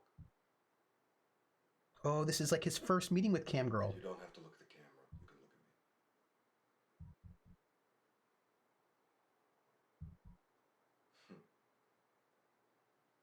me.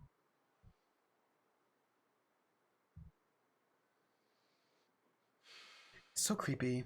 And he kind of falls for her I liked too. your hair. I liked your eyes.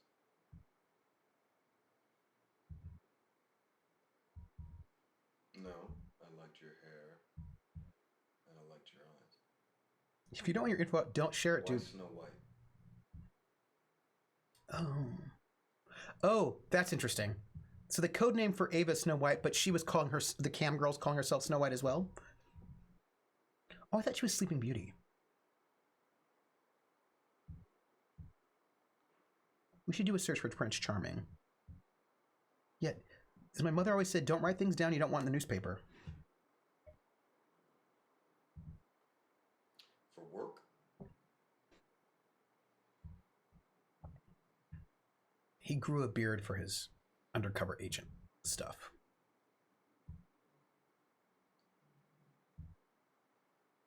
I just moved and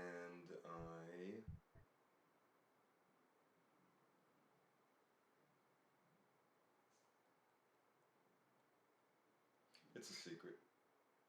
See, he starts telling her about who he is from the very beginning.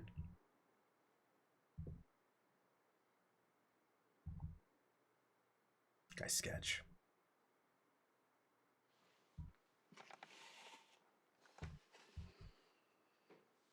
And like every time he talks to his wife, right afterwards he talks to her. There's a lot of him like going back to her, Max, as some kind of therapy. What is this newspaper?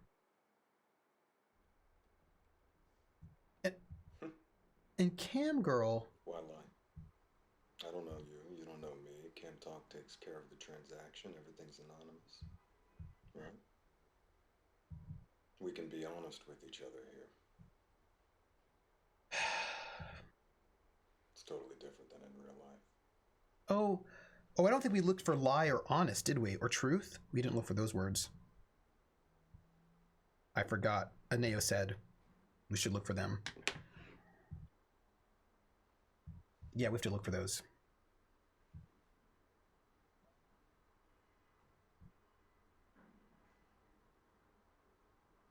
And of course, And I have a boss.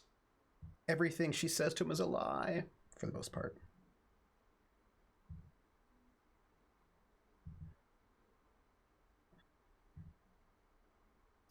He's such a creeper. Well, I like to talk. He wants free therapy. Sort of. I want to fool around. I'll let you know. And like, Levi says, I've been positive from the start of this game that lies would show the last video, but I have to know if that's the case. I'm gonna look for it. Sure. I think he's got a virgin whore dichotomy thing going on. You know what I mean? He does want to dump on somebody, but I think he's got, like what is this? This is 823. Calls Cam Girl Maxine, yeah. And then we have 10-10-17. What is this? Oh, this is a bit of a gap in our timeline. This is after he's talking to his wife about his mother-in-law maybe coming in, and before Halloween with the family. So I don't know what this is. We don't have anything here, so we don't have the other half of this conversation yet. I don't. Oh, I think he's talking to Cam Girl again. We're getting music, everybody. This makes me worried. What if... I hope we're not... I mean, aren't undercover agents supposed to have a handler so they don't need to a maximum? I know, but I think it's his super sketchiness, right? No, this had better not be the last video. I do not know.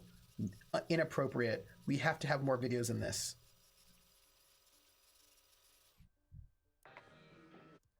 All right. What is this?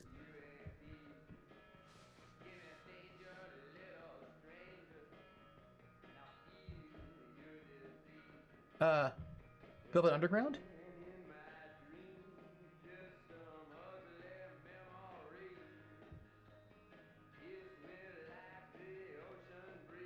Velvet Underground?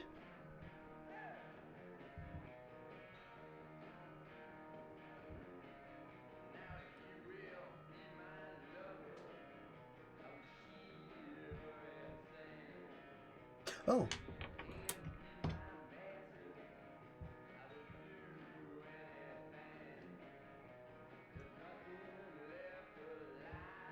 Yes, right?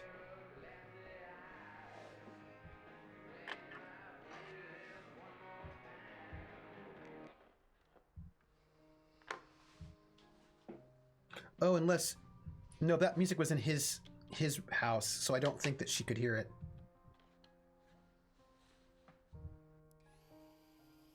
I think this is... I think this is Cam Girl. You have.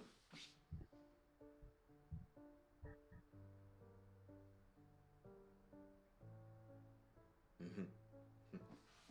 Well, it's relaxing talking to you. Yeah, I mean, I've got a therapist back home, but, you know, he doesn't get it, so. I should look for the word therapist. Yeah, maybe. I think there's a connection here, right? And plus, we both have similar jobs. So.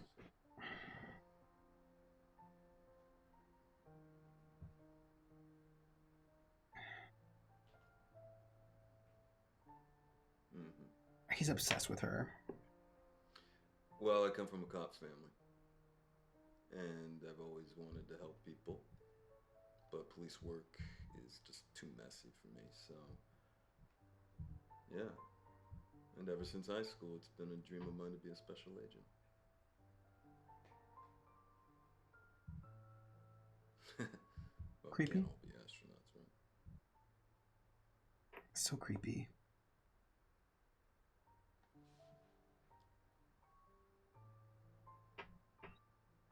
And the thing Yeah. is, oh,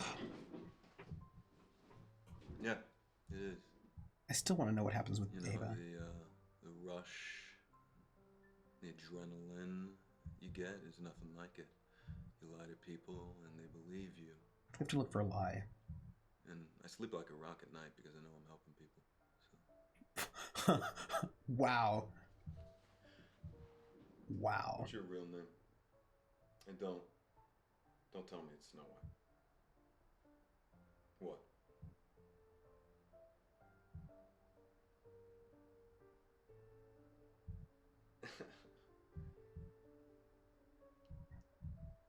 Okay. How much? And terroristic isn't messy? Like you just don't like that police are bounded by... Yeah, Chicken Wolf, that's what it is. He just doesn't like that police are more bounded by rules. Totally. Yeah, that's what it is, Chicken Wolf. And I think he likes lying to people. Also, I'm very worried about all this... Michelle.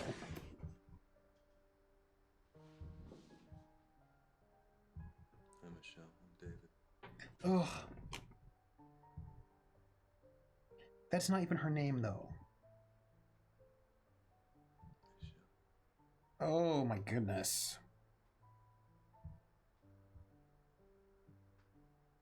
No, just getting used to it. Michelle,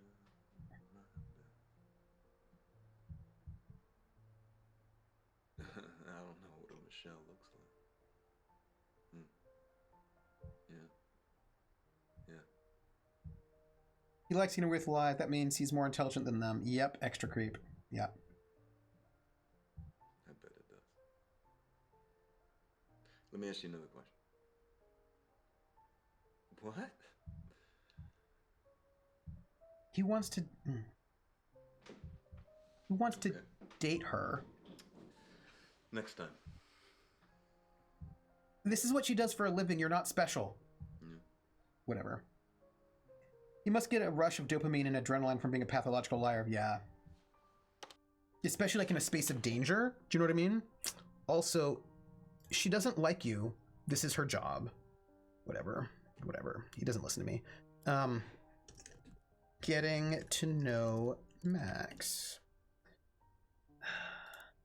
That's all we've got for Snow White.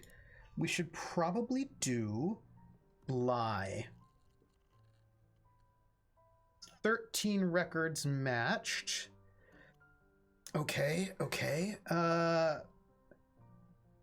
Not that, yeah, it's not, she's not a bad person. It's her job. She's selling a fantasy and most people are supposed to get that, you know?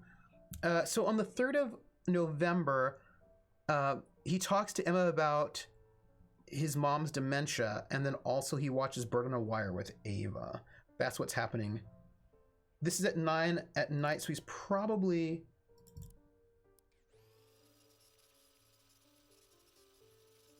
I don't know who he's talking to right here. I think our subtitles are borked. Oh, I didn't check what time it was. Everybody, I didn't check what time it was. I'm so nervous. I hope we have until, you know. The question is, who is he talking to? He's got his arms crossed. He's probably talking to his wife. I don't know. He's smiling, so it could be Ava. No, I bet it's his wife. I don't know. We'll find out. No. He straight up murdered somebody, everybody. All right, let's see what we got. What is this? I bet it's his wife. Hi there. Oh. Yeah. Wow. Nice Halloween costume. Ava. Oh, wait, I thought the vampires were a women's fantasy.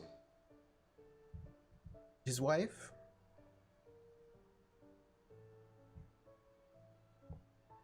Oh, I see. So you bite the guys.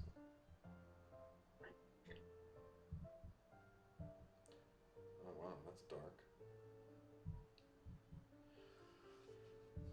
So what happened was his wife had an ex-boyfriend. You know, people start with these fantasies and then they escalate to acting them out in real life. You know, they could end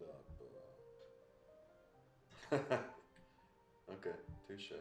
I don't know who he's talking to right now, actually. It's a little unclear to me. So yes, I do. Nobody calls me Davey. it's this is Cam Girl. This is Max. This is Max. This is You know they're not just saying they're cops. Yeah, you are. So How did you get in there? How did you get into this job? yeah, he's talking to Max. So his wife's ex-boyfriend comes over to the wife's apartment. He's outside watching because he's been watching for ages. No, I already told you I come from a family of cops. And he waits outside until something happens. And then he busts in the door and he sees his wife, they're not married yet, and the ex-boyfriend hugging because he's crying. And then he just shoots the guy. Okay. And shoots him in the lung. Okay. And then he tells the wife that she can't call the police, the hospital. I was young. I was a teenager. And my father took me to the station with him. I was ill or something and couldn't find anyone to cover for him. So he brought me with him. That was traumatizing. He put me in the fish tank. That's the waiting room for most of the day. Yep, Levi. And after a while, an officer comes in with a woman, and she's tall, and she has beautiful long hair. And she's a suspect, or she's a victim, I don't know. She's crying, or she had been crying. She's wearing a sexy black outfit with a big coat over her. Maybe somebody put the coat on her. She's... Makeup's running. She looks like something out of a movie, and I'm watching her. Well, I'm watching her over my Game Boy. Because But he saved her? I don't want to take my eyes off of her. Oh, you're creepy. And then, after a few moments... And she was traumatized, and it was like the only thing that made sense. A man walks in. Black suit, tie. And this is summer, so everybody in the police station is sweaty and a mess. But he's pristine. Pristine. He's FBI.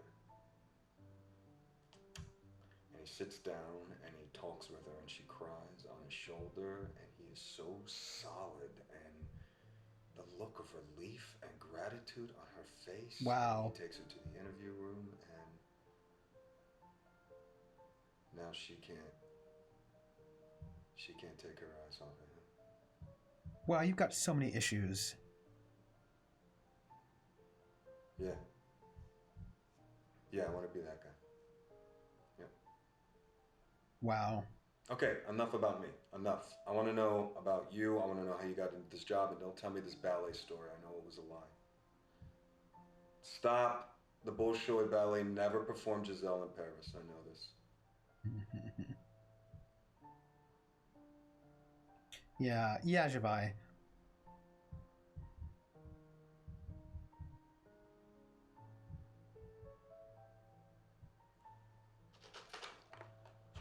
You need to be an inpatient doing therapy, not undercover. Yeah, I think Falcon Vim, that would be a good point. And yeah, but I don't think they're together anymore. I think by the end of this game, I searched for divorce, I couldn't find it. So I suspect, you know, that's no longer a thing. Did we do ballet?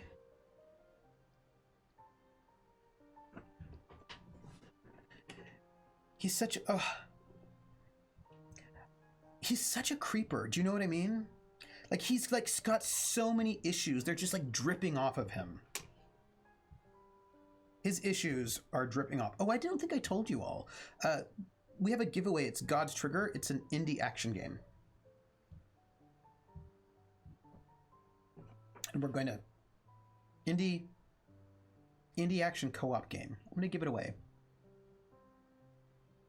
There's got to be something about him being fired after. Yeah, there's got to be something about him being fired. Drip shoes. My issues fill the gaps in his subscriptions. That's a real story. He has more issues than National Geographic. Yes. I wonder if we can get the second half of this conversation. What did your husband think of that tattoo? And what prison was he sent to? Because you said he was arrested for a financial crime. Mm-hmm. I'm sorry to force a habit. Giveaway. Tripper, are you saying that we've got what you've got? You've got to give it away, give it away, give it away now? That is exactly what I'm saying. Do I need your permission? I wonder how often cam girls have to deal with, I'll do that. or cam boys, cam peoples. I wonder how often they have to deal with people like this. Do you know what I mean? Like people who are in this kind of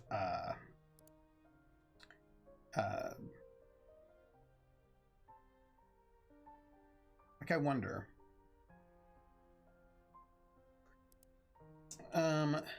David talking to Max about wanting to be FBI as a kid. So we're gonna find the second half of that conversation, but we're gonna see what's happening here first. It's short. This is the day. I think this is the day of the rally, and I think it's the day that he gets beat up at this rally. And yes. Oh, he's talking to his daughter about getting. So this is a yeah. Okay, he got beat up at a rally. Hey, sweetie.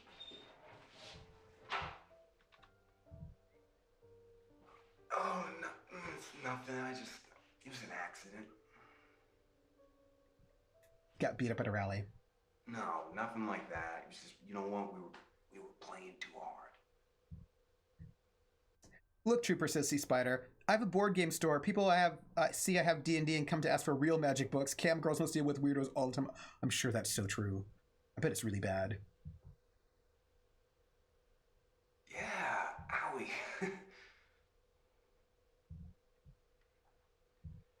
Yeah, you're right. Hey, where's Mama and Mima?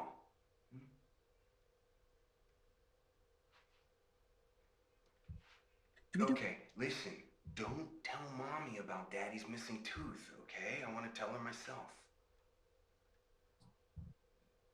No, it's not a lie, it's a secret. Secret? Okay, which is different. Secret. I imagine... Oh, I miss you too, kid. I think you're Come here, right, give me a Chicken kiss. Wolf. Kiss. Love you. Okay, bye.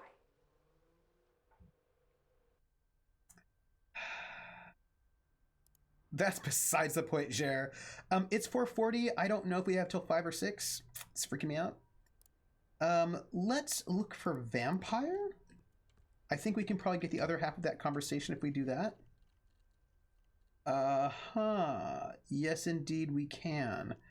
So 10:10 is when he's getting to know her, and 11:3. Okay. Well, I do want to know more about that, but what happens if we do lies? We've got all of that. What if we do truth?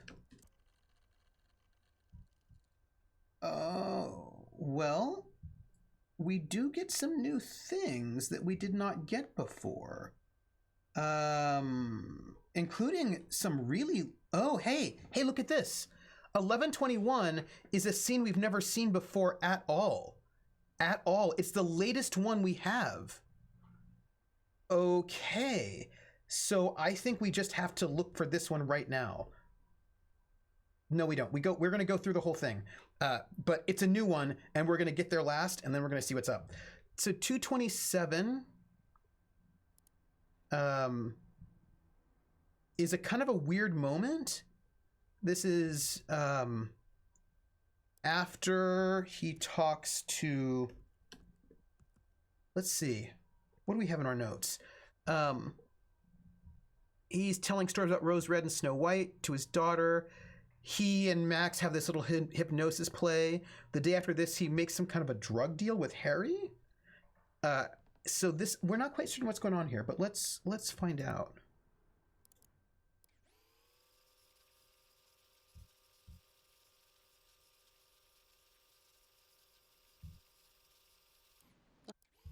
We'll see.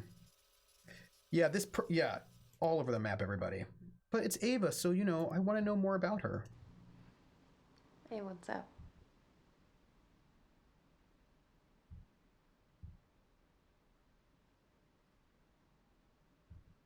Jared, take your cursed predictions away from this place. Watch as times run out right before you get the last one. No, Jared. No. No. No. No. We'll keep checking the time.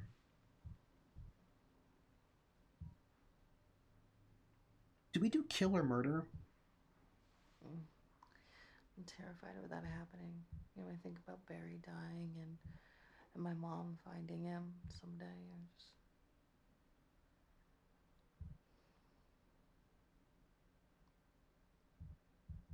I've been thinking a lot about why I didn't trust you with the truth about Peter.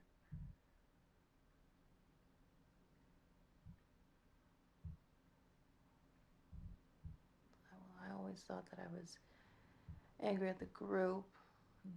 Really, I was just angry at myself. And I was angry at you. I didn't want you coming in and fighting my battles for me. I mean, Yeah. I still don't.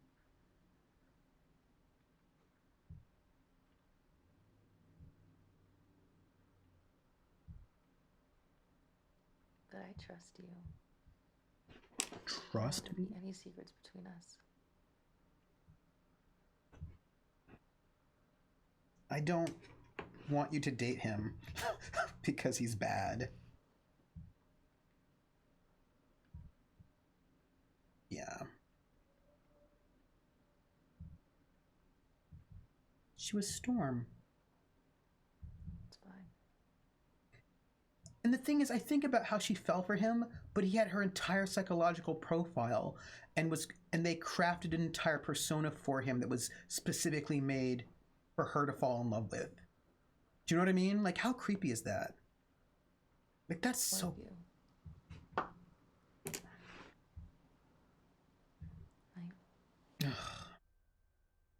This is so terrible.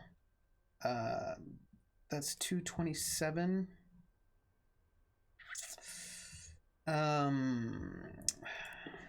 Ava talks to David about Peter. Can we do battles or battle? And this is 415. This is okay, so this is the day that he talks to Ava about the baby. I think this is when he learns that that he has that she's pregnant. So this looks like some sort of planning meeting about the bridge thing. They want to blow up, like, he wants to try to entrap them into blowing up a bridge in some kind of a way. Okay, stop it with the music. I don't want the game to end. Yes. Hey. Oh, wow. This is very Cozy. Oh, These are the boys from Ann Arbor. The organizing group. We know Riordan. Yeah, we know who you are. they're the terrorist cell. So what's the plan? Well, we all want to stop the Sovereign Pipeline, right? And there's this major section of that's yet to be started, and the reason it's yet to be Yeah, started is because but this is after that. area is a little bit tricky. The construction traffic would have to go through this ravine, and there are only 2 roads that feed into it. And they both are fed into by Highway 75, which has to go over the Salisbury Bridge. You know? And well, if we could shut that bridge down, you know, we could make them reroute traffic all the way back around. This would set them back months, and this would be a huge blow financially for them. Okay. I don't get it. How long are you closing the bridge for? Well, we think about a week or so. We talked about hanging tents on the suspension, maybe a truck up there. We could flip the truck. You know, that'd be something. I don't see how you think you'll hold it that long. I was in Portland for the icebreaker. They got through it in 2 days. Yeah, but that was different because they were going under the bridge. Right? 2 days a week still doesn't move the needle. Yeah. Look, you're right. A week does not change the world, right? But we have to do something. Okay? If I could make the bridge disappear, I would.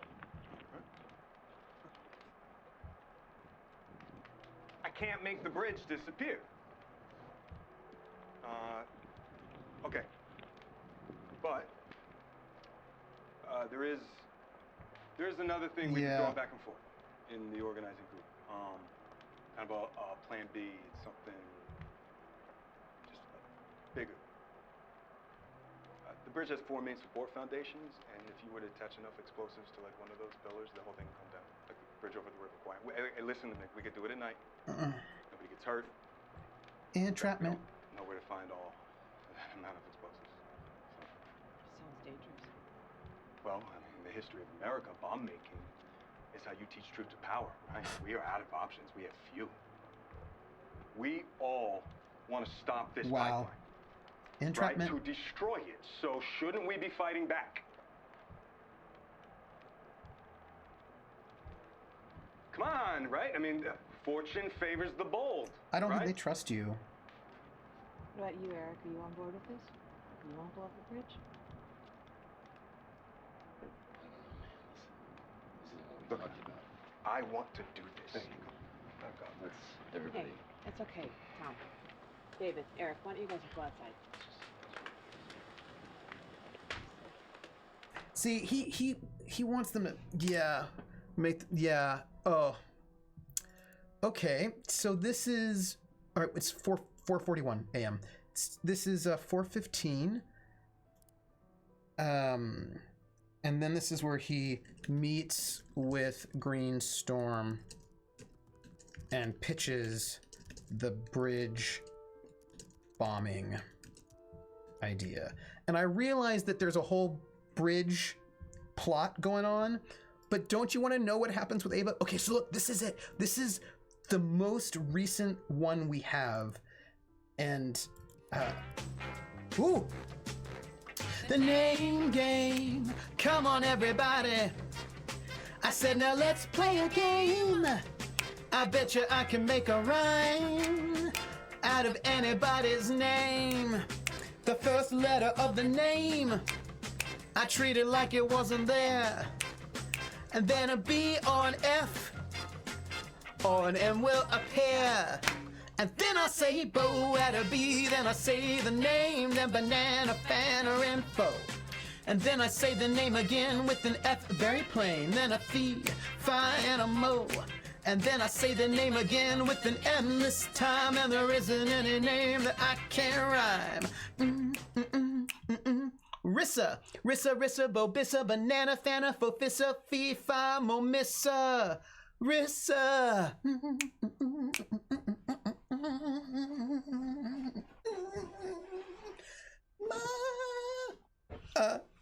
Thank you. Hey, Rissa. Thank you so much for the resub. It's been like 11 months. That's a long time. Don't worry, work will do it. We want to make the bridge subplot disappear. I was like, look, there's a bridge subplot, but so Rissa, this is The 21st of November, it's after he got shot. It's the latest video, the most recent video we've found so far. And so this is what we found, and I'm excited to find out what it is. Okay.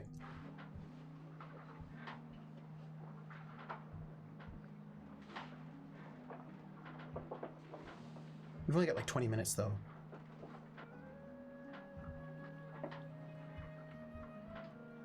Who are you talking to? Where are you?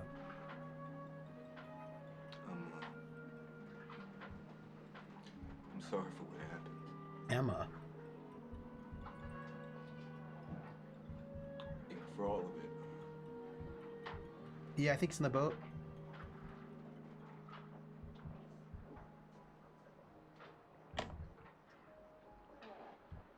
I lied to everyone.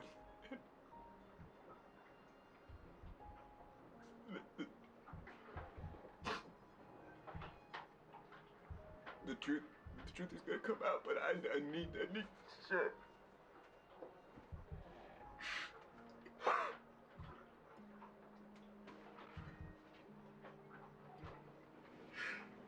He wears 511s.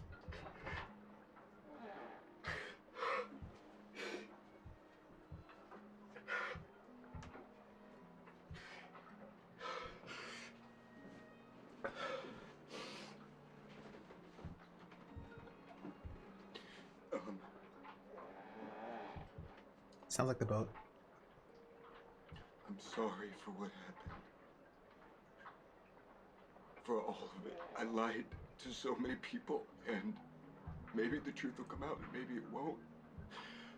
But I need you to know that what I thought I was doing this whole time, I thought it was the right thing. I really did, and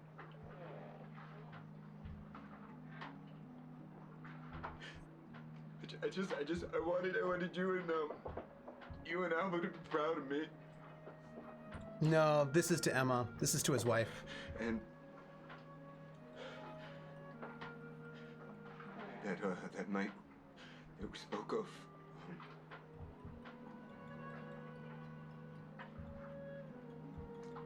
I did wait in the car. Yeah. I counted for 5 minutes because you were right. I wanted to save you. Yeah. When the 5 minutes were up, I got out and I ran into that room, and I'll never forget your face. The way you looked more afraid of me than you did him, and I've never been able to shake it.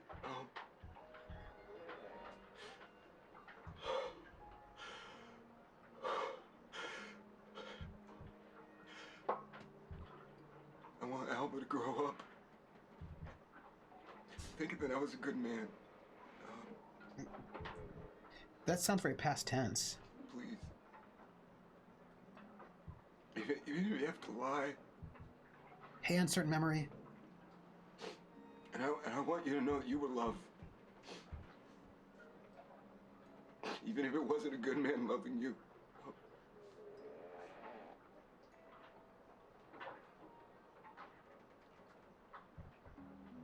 This is bad.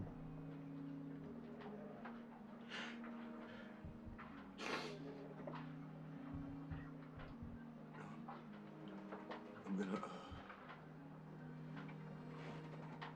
I think he's gonna do something. Yeah, see, I think he's gonna do something stupid too. I'm gonna do something to make it right.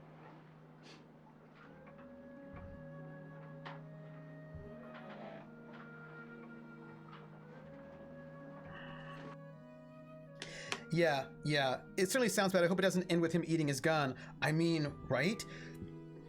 He's breaking down about his world crush. Yeah.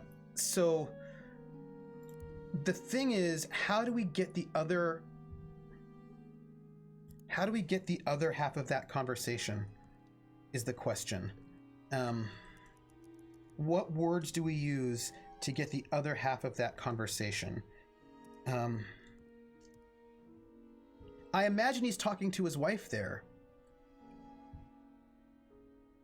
He was either talking to a camera or his wife, but I don't know.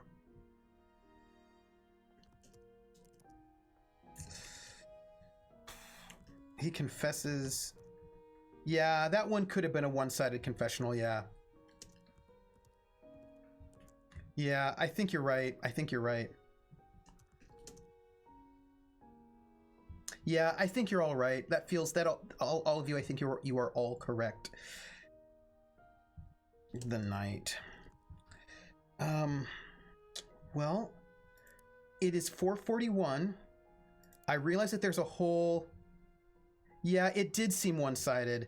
I realize there's a whole bomb subplot, but what if we did truth, we did lie.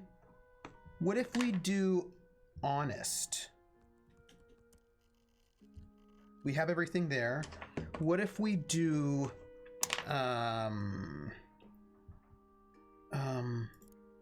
car? Nothing new. What if we do I realize there's a whole bomb subplot, but honestly, who gives a crap? I mean, I'm sure it's important. What if we did sorry. What if we did sorry? We have all of that. Okay. What if we did secret? There's one we don't have. I want to find out what happens to Ava. What if we do baby? Okay, people, we have two under baby we've not seen before. And this one, 11:05, is pretty late. It is after she's already pregnant at this point in time. His character's persona is apology and apologize. That's another good one. That's a good one. I'm gonna write that one down. Apology, apologize. That's a good one. Ooh, that's a good one, Shavai. So this is this is like at the end point, right? So we should see what this is about. That's it. We don't know, but this is, we'll see what we have. We should maybe do Florida.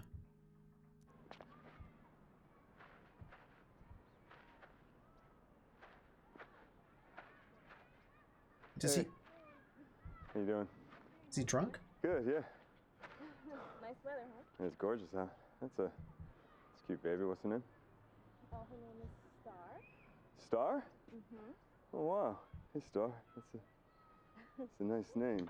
It's a really beautiful baby. Hey. Do you mind not...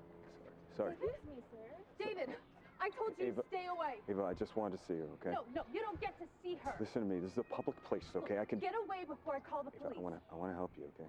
Ava, I want to help you. Officer? Please, Ava, come on. Officer, this man is bothering us. Please. Please help. Yeah, his leg was shot. That's totally right. It was after his leg was shot. Do we really want to do Florida? Yeah, I think he's hurt. Star. Yeah, because yes. Okay, so yeah, there's a baby here, but we're not going to do that. We're going to do Star. Yeah, yes. Oh, sorry, we should write this down.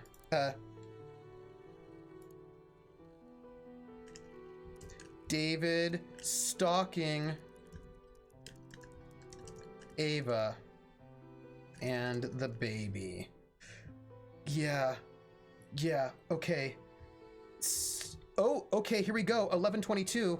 Oh, okay, this is another one of the last ones. This is the most recent one ever. Okay, all right. We don't have anything later than this. I hope we get till 6, but I just don't know if we will get till 6. I'm very worried about this. Okay, all right. I don't know what this is, but this is bad. This is bad, right? I mean, yeah, he's on the boat. Right, uncertain memory, you should totally, okay, if you play this game, I'm gonna tell you there's a whole entire plot about the FBI and terrorists that you can go and find out about that we know nothing about because we've not been paying attention to it, because we've been paying attention to all of the emotional relationship drama.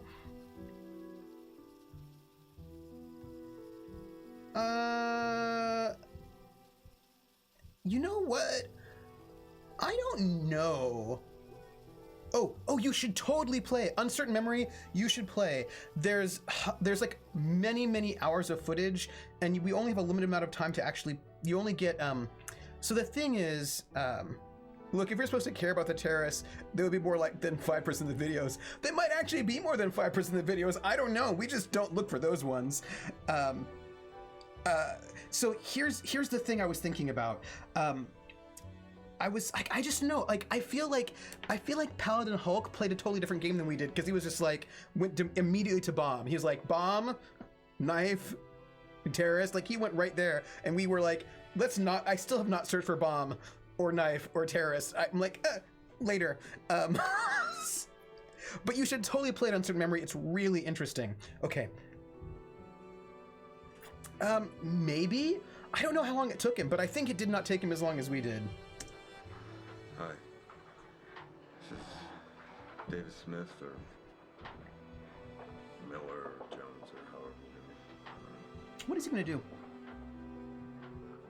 I'm about to do something, and I needed to be clear why and what I'm doing. What are you doing? The Prosperant Pipeline is a bad thing. Oh, wow. Okay. And like a lot of bad things, government and corporations have let them happen. I mean, we've all let them happen. Okay. Strong men like me have let them happen. Wow. And I've done a lot of bad things. When he asked his friend Harry, Right now. when he asked his friend Harry for fireworks, he was asking for explosives. That's a bomb. Everybody, that's a bomb. Hey, that's a bomb.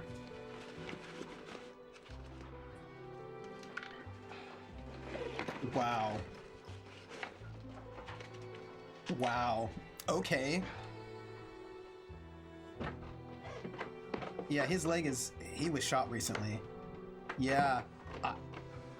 Okay. Uh-huh. Uh-huh. Well. Psst, the bomb has been planted. What do you... So maybe Karen's trying to figure out why he planted that bomb. Do you think he survives the bombing?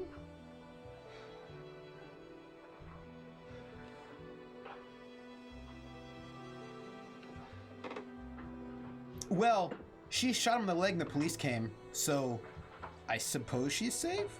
Emma.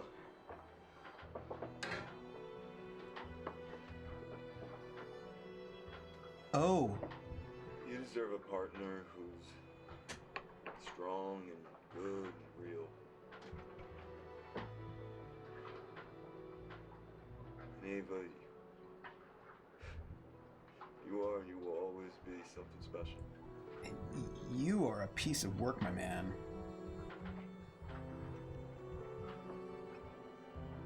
It's true. She could be in jail waiting on trial. It's true.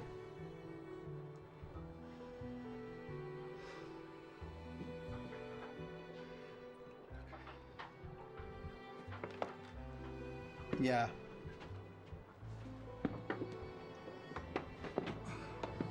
Not gonna run a marathon now, Maxine. Not that matters.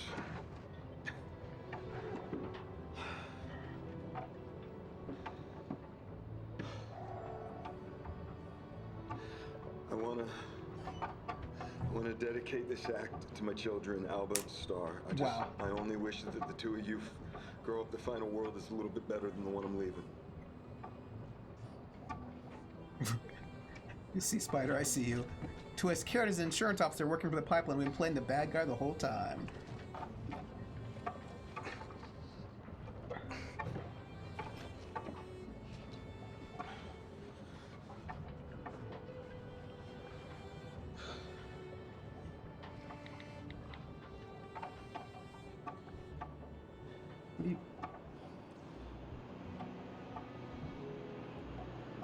Yeah, I think you're right.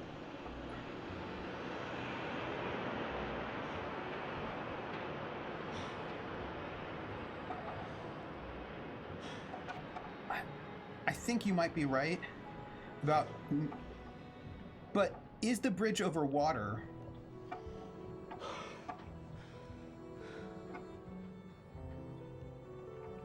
Yeah. Yeah, I think that's what he's doing. Water is life.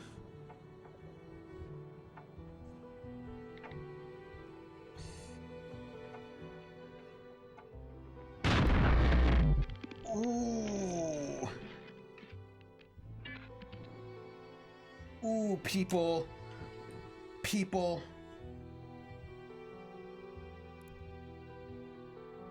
Well, he blows up the bridge. Okay. That is probably the last video, but we have not,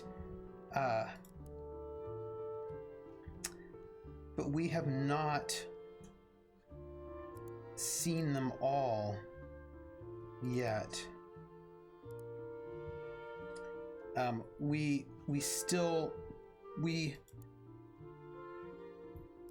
Yeah.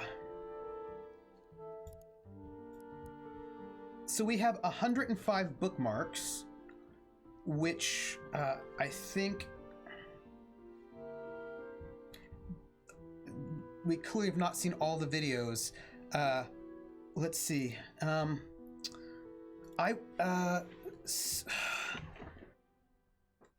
You said apology.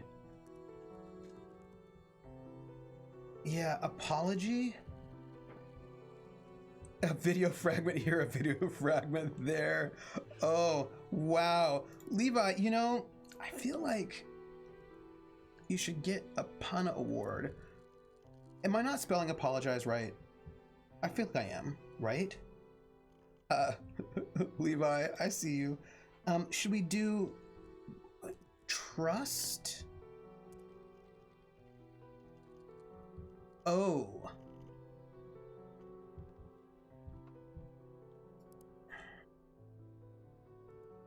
Apologies?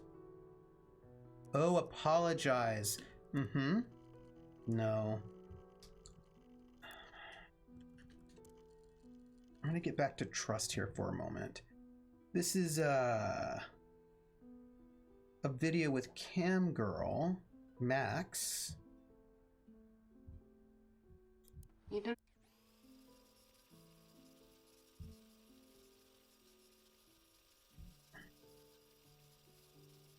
No, this is Max before being shot. This is pretty early. This is when they're still in there, several months before. And, you know, I just don't. Oh, this is the other half of that conversation about the vampire, I think. Wow, I don't even know what to do with this guy. Yeah, this is when she's still pretending to be French, so,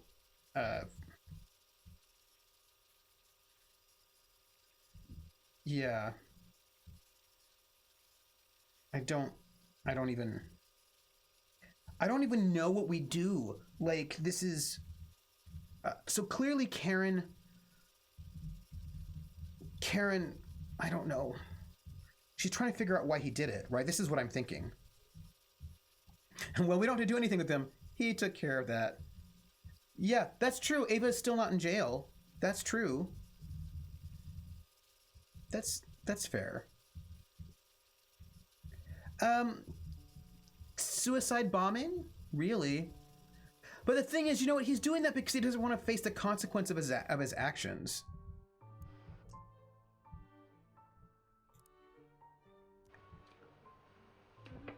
Karen Beaubaron. That's fair. That's fair. That's fair. I was hoping you would come by.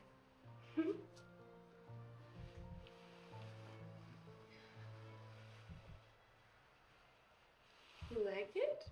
I'm wearing it all week. My regulars dig the vampire thing. Vampire stories are a way to make rape fantasies more palatable, which works both ways. No, I'm the victim. One of the vampire wives. It's human nature. What? You don't want to take a bite? Yeah, he went out as a hero. Even if the truth comes out, it'll always be tainted by, yeah, but the bridge.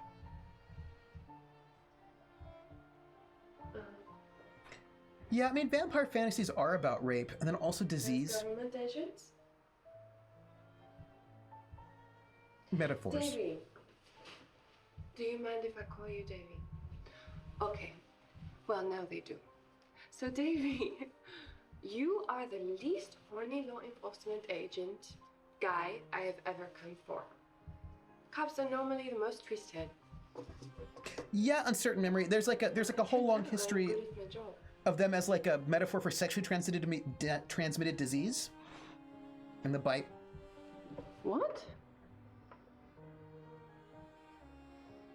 Yeah, just questions again. yeah, just not the kind of insight one might be looking for when indulging in a vampire fantasy. How did you end up This is true. such an exciting job? Okay, sure, but it's deeper with you. You are no ordinary cop. What was the moment when you decided you want this? I bet you were young. What I like about her is that she's not French at all, right? She's from Ohio, her character. But like you can see her looking for the word in English. I like that. Tell me.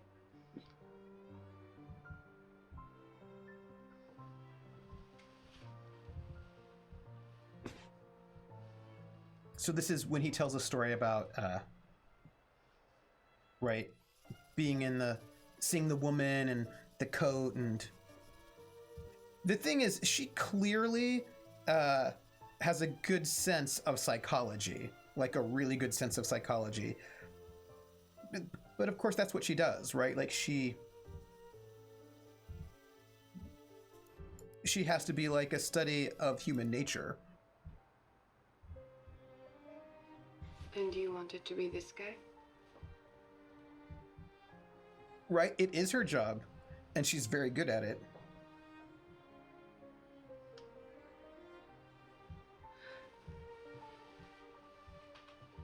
What? No, it was?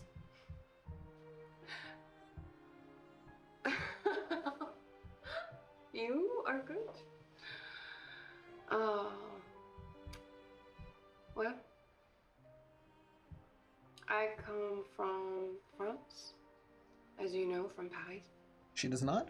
My father was a judge, a powerful man. I had a friend who was a cam girl, and she let me watch her work. When I was in school, Which took our friendship places I was not ready for. Sleeping with a guy who was a criminal.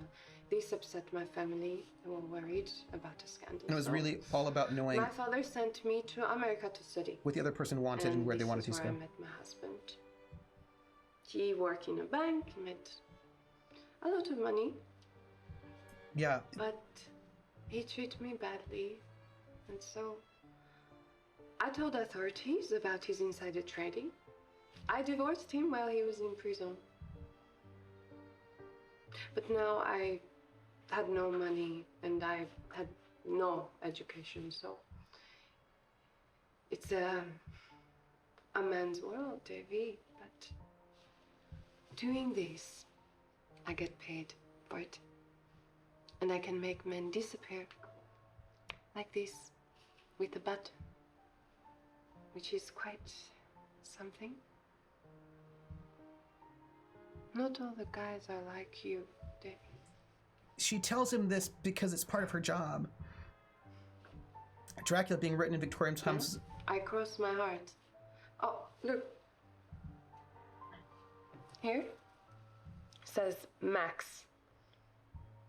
That was my first boyfriend. The criminal, he did the tattoo himself. It hurt a lot. He did not need his name on me.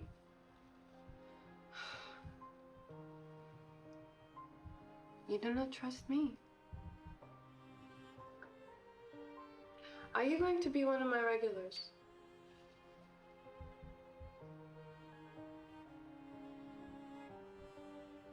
No. You just turn up, tip big.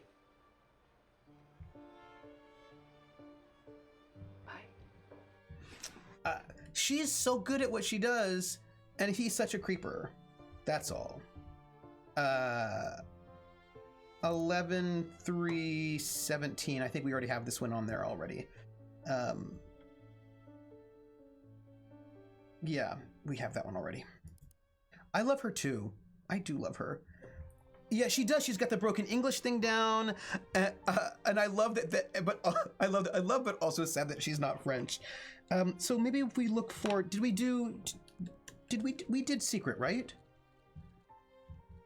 Oh, but we didn't get everything. 228:18. What is happening here? I realize there's still. Oh, this is when he's making some kind of. He was trying to make some kind of a drug deal with Harry, but we don't really know what that means. Oh, she's Armenian American. Oh, that's really interesting. That is interesting. You know who's also Armenian American? Cher. Just a side note, also Cher. I feel like we should learn more about Armenia in history school, in high school, but I don't think we learned anything about Armenia. All right, let's see what this is. We have a little bit more time still.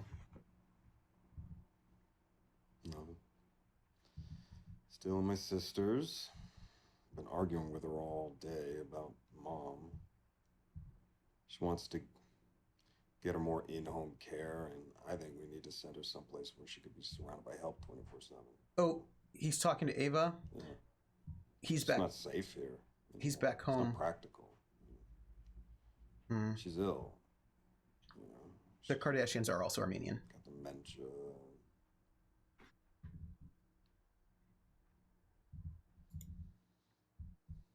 This is interesting.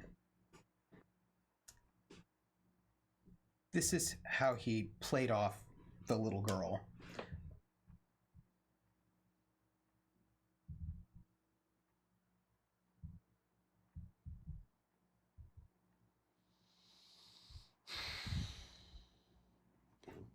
Dementia? Sister.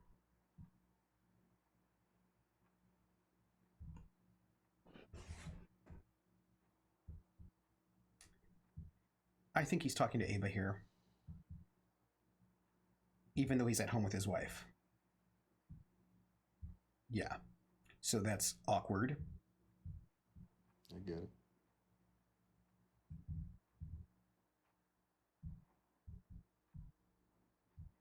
I wonder if there's anything after that last video. Do you know? No secret.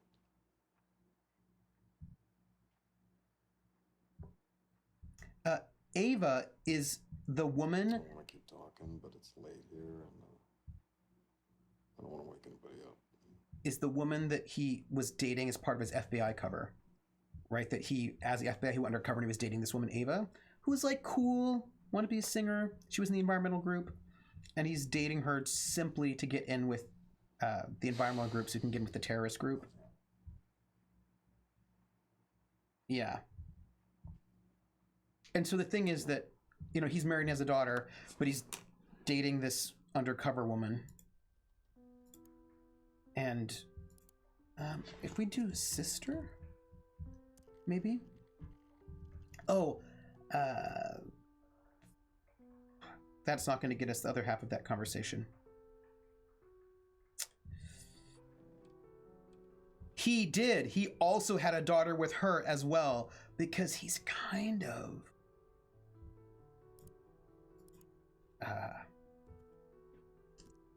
a hoe. Also, apparently this is racist, even though she's the only one in the game, but Ava is the black woman. No, she is. Oh, thank you.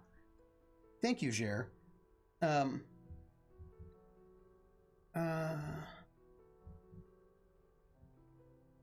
we? Talking to Ava while back home.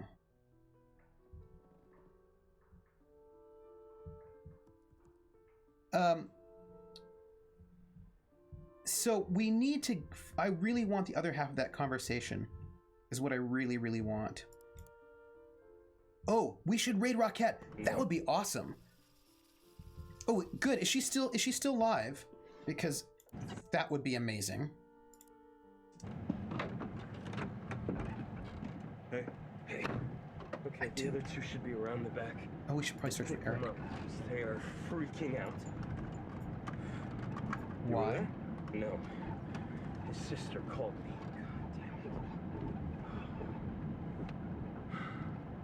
Alright, where are the guys? I don't know, Krellin. Right here. I don't know. Krellin, I don't know. But I'm gonna do a giveaway.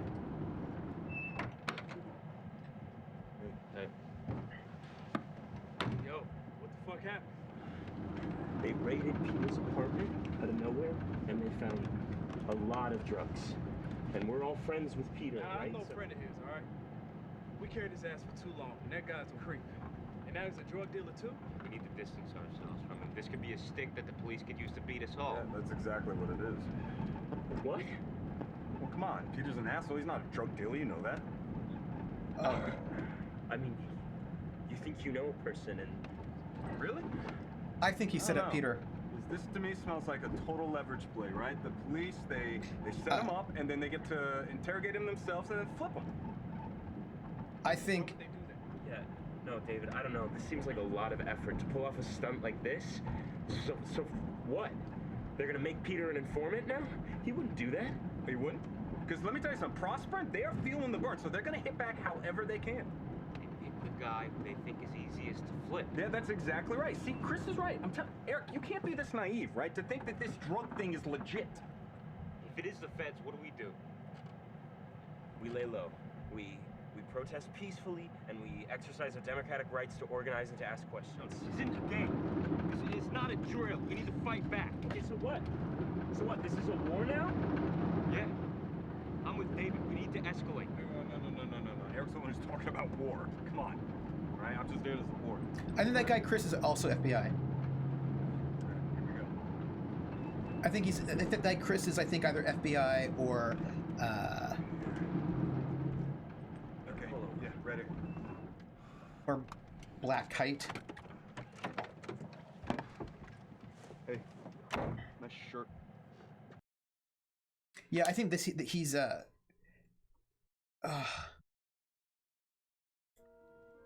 my gosh. What is that? 303? Okay, so here's what we're gonna do, by the way. This is what we're gonna do. We're not gonna stop until after we hit 5 o'clock, 5 a.m., because I need to know how much time we have left. And then we're gonna say driving with Eric and Chris. Because we don't actually know how long the game is going to give us. It might only give us till 5. If the game gives us till 5, then we're done with the game. We do something else next week. If we get another hour, then we get to play a little bit longer. So I think we just go a little bit further and then we go. Home?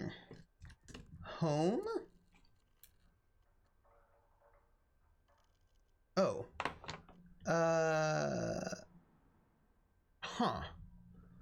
11:05. This is when Alba notes that David got beat up.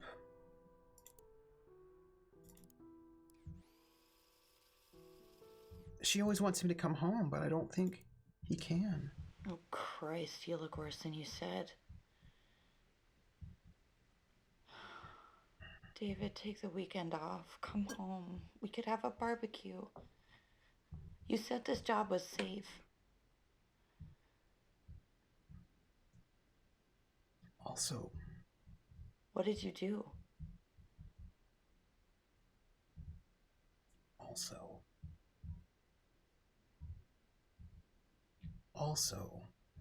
A man died in my arms at work today. Oh.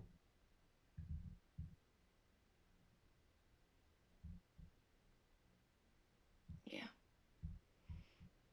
Me too.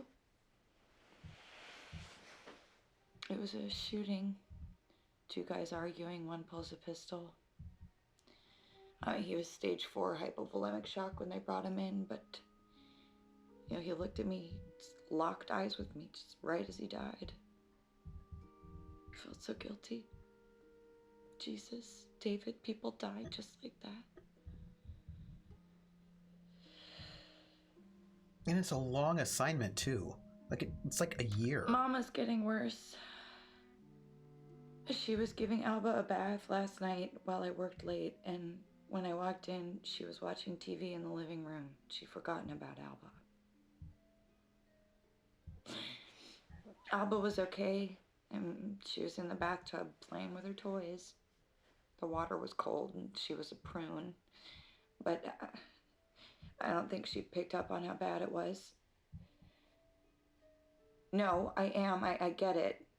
David, there's things about my mom I can't ignore anymore. And when she walked in the bathroom and realized what she'd done, she just started crying. Then Alba started crying. It was, you know, it was a lot. Yeah, well, maybe you shouldn't have left us alone.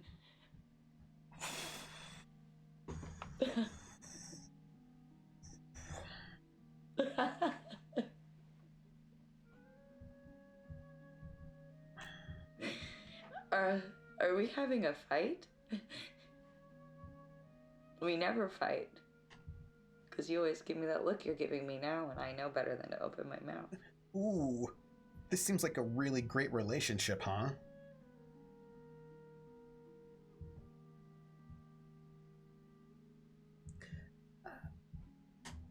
No.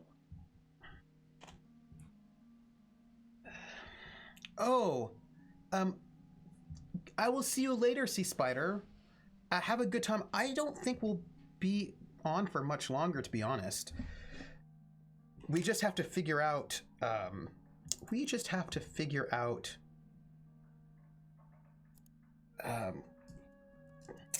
figure out how long we get left in this game.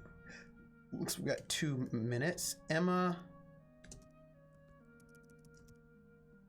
and David have a fight about dementia. Why don't we look for... We've got 2 minutes. Bath? No. Fight? We're looking for 11:15, maybe? Hey, PH! Hey, welcome back. We're trying to figure out how to get to the other half of this conversation that was on 11:05. Bath, fight, we could maybe do maybe... Oh, congratulations on the... That's not how you spell dementia, is it? I think it's D-E? Dementia? No. That's not doing it. How about bath toys? Or... Oh. Hey, this is 321:18. This is with Ava. Yeah. We should totally... Okay.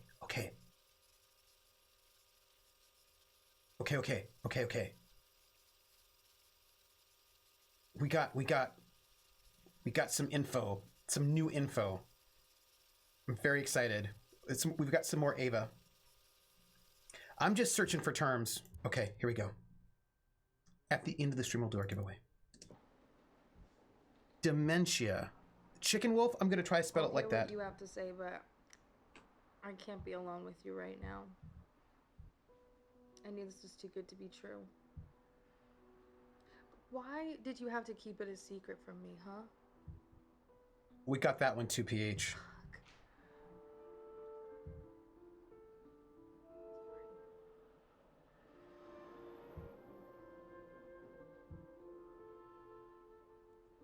We've got the wife.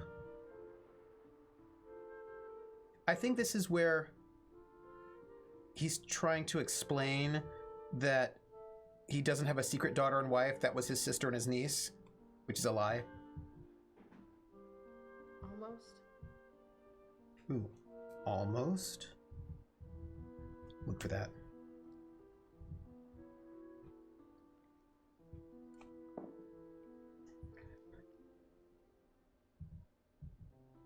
Yeah, he's a lie teller. David, is this why you went out of town last month? I wonder how often he got to go back home. Did you buy her the glowworm toy?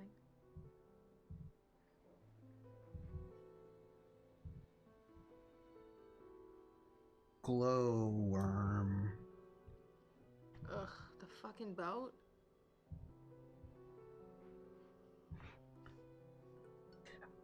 I just don't. PH, do we have till 5? Do we have till 6? When do we have? How late do we have in this game? Everything just feels like it's happening too fast.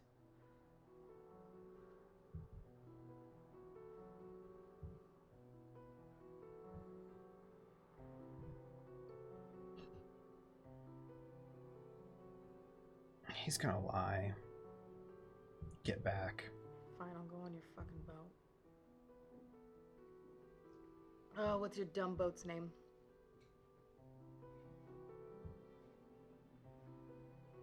Your boat's name is the Little Mermaid.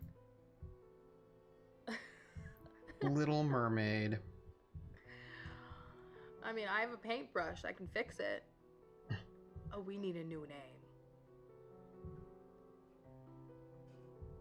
I was randomly clicking around after I found the last videos in each storyline.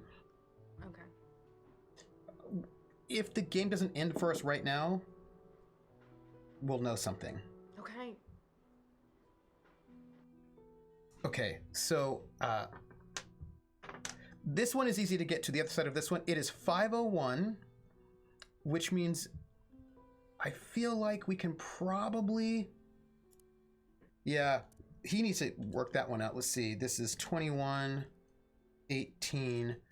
David tries to cover up Alba with Ava. Look, here's what we're going to do. We're going to get the other end of that conversation, and then we'll do a giveaway, then we'll leave. Mermaid. This is the one we want. This is the one we want right here. Okay, this is it. This is the other half of this particular conversation. And then it looks like we actually get another hour, maybe. I wish somebody on internet tell me how much time we have, because if we have another hour, I'm gonna be so happy, because then we can maybe actually find out about terrorists. Maybe.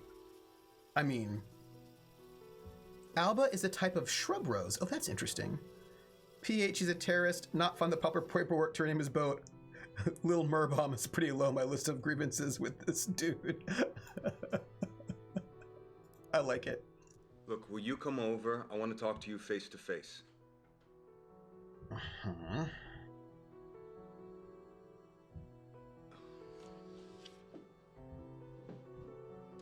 Boo, listen to me. Oh, I have another hour. Hrothgar, thank you. Okay, perfect. Okay, that's great. This is excellent. I'm so excited. I was young, okay, and I knew the kid was better off without me, and so I ran and I let everyone down, you know, and we just started talking again last year, and I support them. I send them the money, but I don't deserve for them to be a part of my life yet. I don't. I mean, can you understand that? Wow.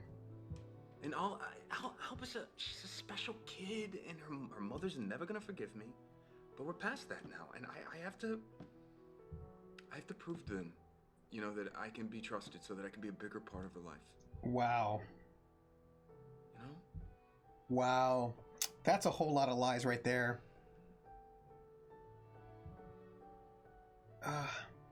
We're not here for the truth or for the drama. We can't handle the truth. We want the drama. See, these are the videos I mostly skip through because he was just lying anyway. But I want to know. It's a birthday, brother.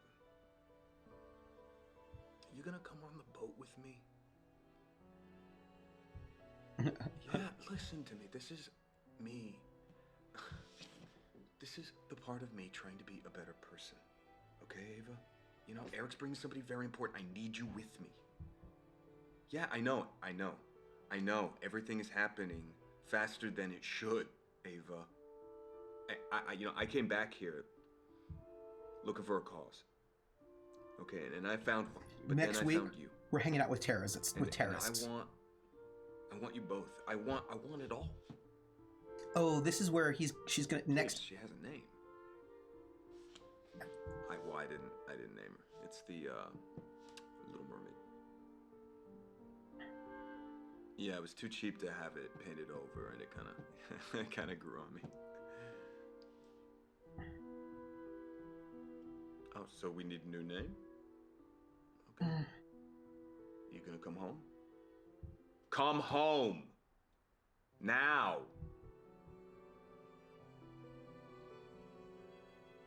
Okay, let's go. Finish up, get the tab, let's go. Come home. See you in 10. Oh, this guy. Oh, this guy. Oh, still terrible. Uh-oh. Wait, what's this? Wait. There's a phone call. Uh-oh. I'm not sure I'd like to be told to come in with that. Actually, I'm quite sure. Uh-oh. Wait a minute.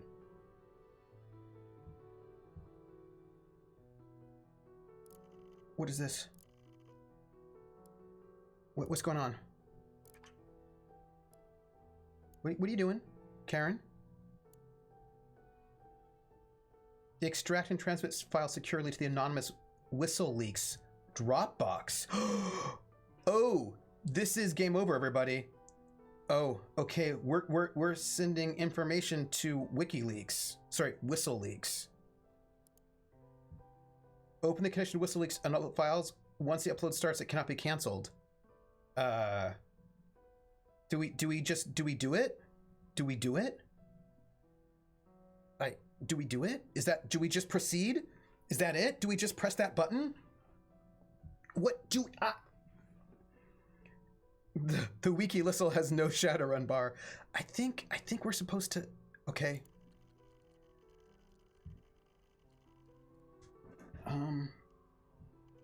But do you hear a siren?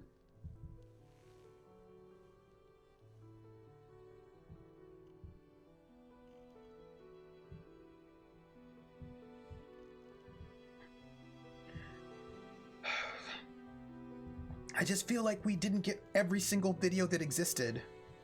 I feel like there are more videos. WikiLeaks gets a big scoop. This guy's a shitty husband, boyfriend, and patron of sex workers. That's true. Oh.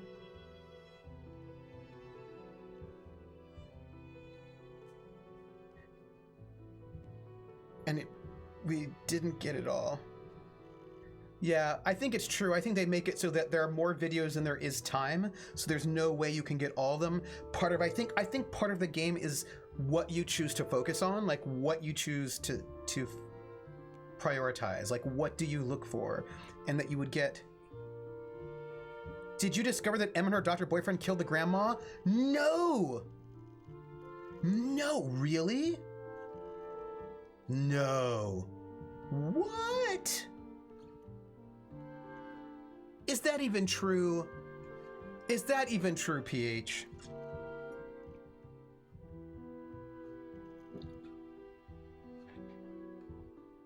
I'm gonna go back in there, you know. Is it really true? Like, I need to find out about that. I don't even think I searched for death. There seem to be a bunch of things I didn't even search for. Yeah. I could see that.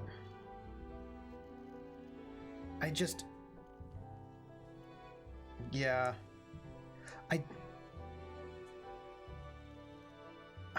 I feel so bad for Emma. She has a hard life. She has a hard life. We didn't get Florida. Upload. Oh, is there one more? No. Okay. Gang, apparently we're done. Oh. Hello. Yo, she's serious. She's serious about this, isn't she? She's like, no one's ever gonna get any of this information back. Oh. Wow.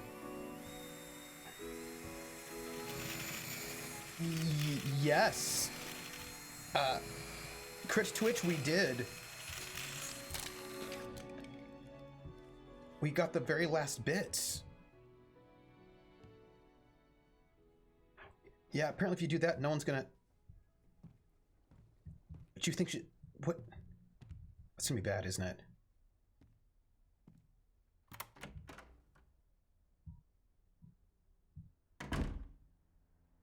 Wait. Oh. Wait, we're not done.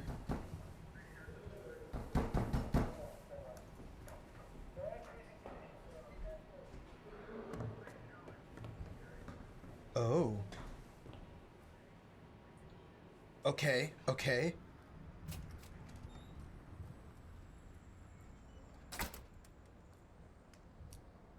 Oh.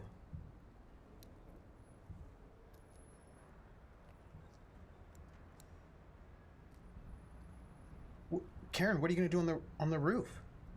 I know, Shades of Regina, right? Being on the roof is not great cover.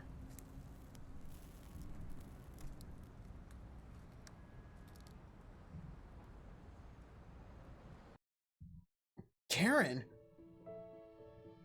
Karen? Karen? What? People, we're gonna do a giveaway. I want you to know it. We're gonna do a giveaway, and it's God's Trigger. It's an action indie co-op game, and just make sure you say something in chat, anything you want, while we do a sort of mini. Oh no! Wait, what is this? I don't believe in karma, but after I shot that FBI agent, the market picks up and I end up selling my 2 apartments and making a profit. I briefly think about going back into real estate, but fuck that. Instead, I will move to New York and set up my own cam agency. We won't make much money, but we'll never lose much money either. And everyone will get paid what they're worth. And when I'm 40, I will release my first novel under my real name. It will be a success. And when I die at 84, the obituaries will remember me only as a novelist who wrote crime fiction with strong female leads. I hate that phrase and will turn in my grave. Oh, Chicken Wolf, you don't get to go anywhere yet because you know what this means. You know what this means. It means that I'm gonna have to sing you a birthday song. I'm gonna sing you a birthday song. Oh, you saw Emma. Oh, you saw Emma? What? Really? What was the Emma ending like? Oh my gosh. You got to see Emma? What was that like? Oh my gosh.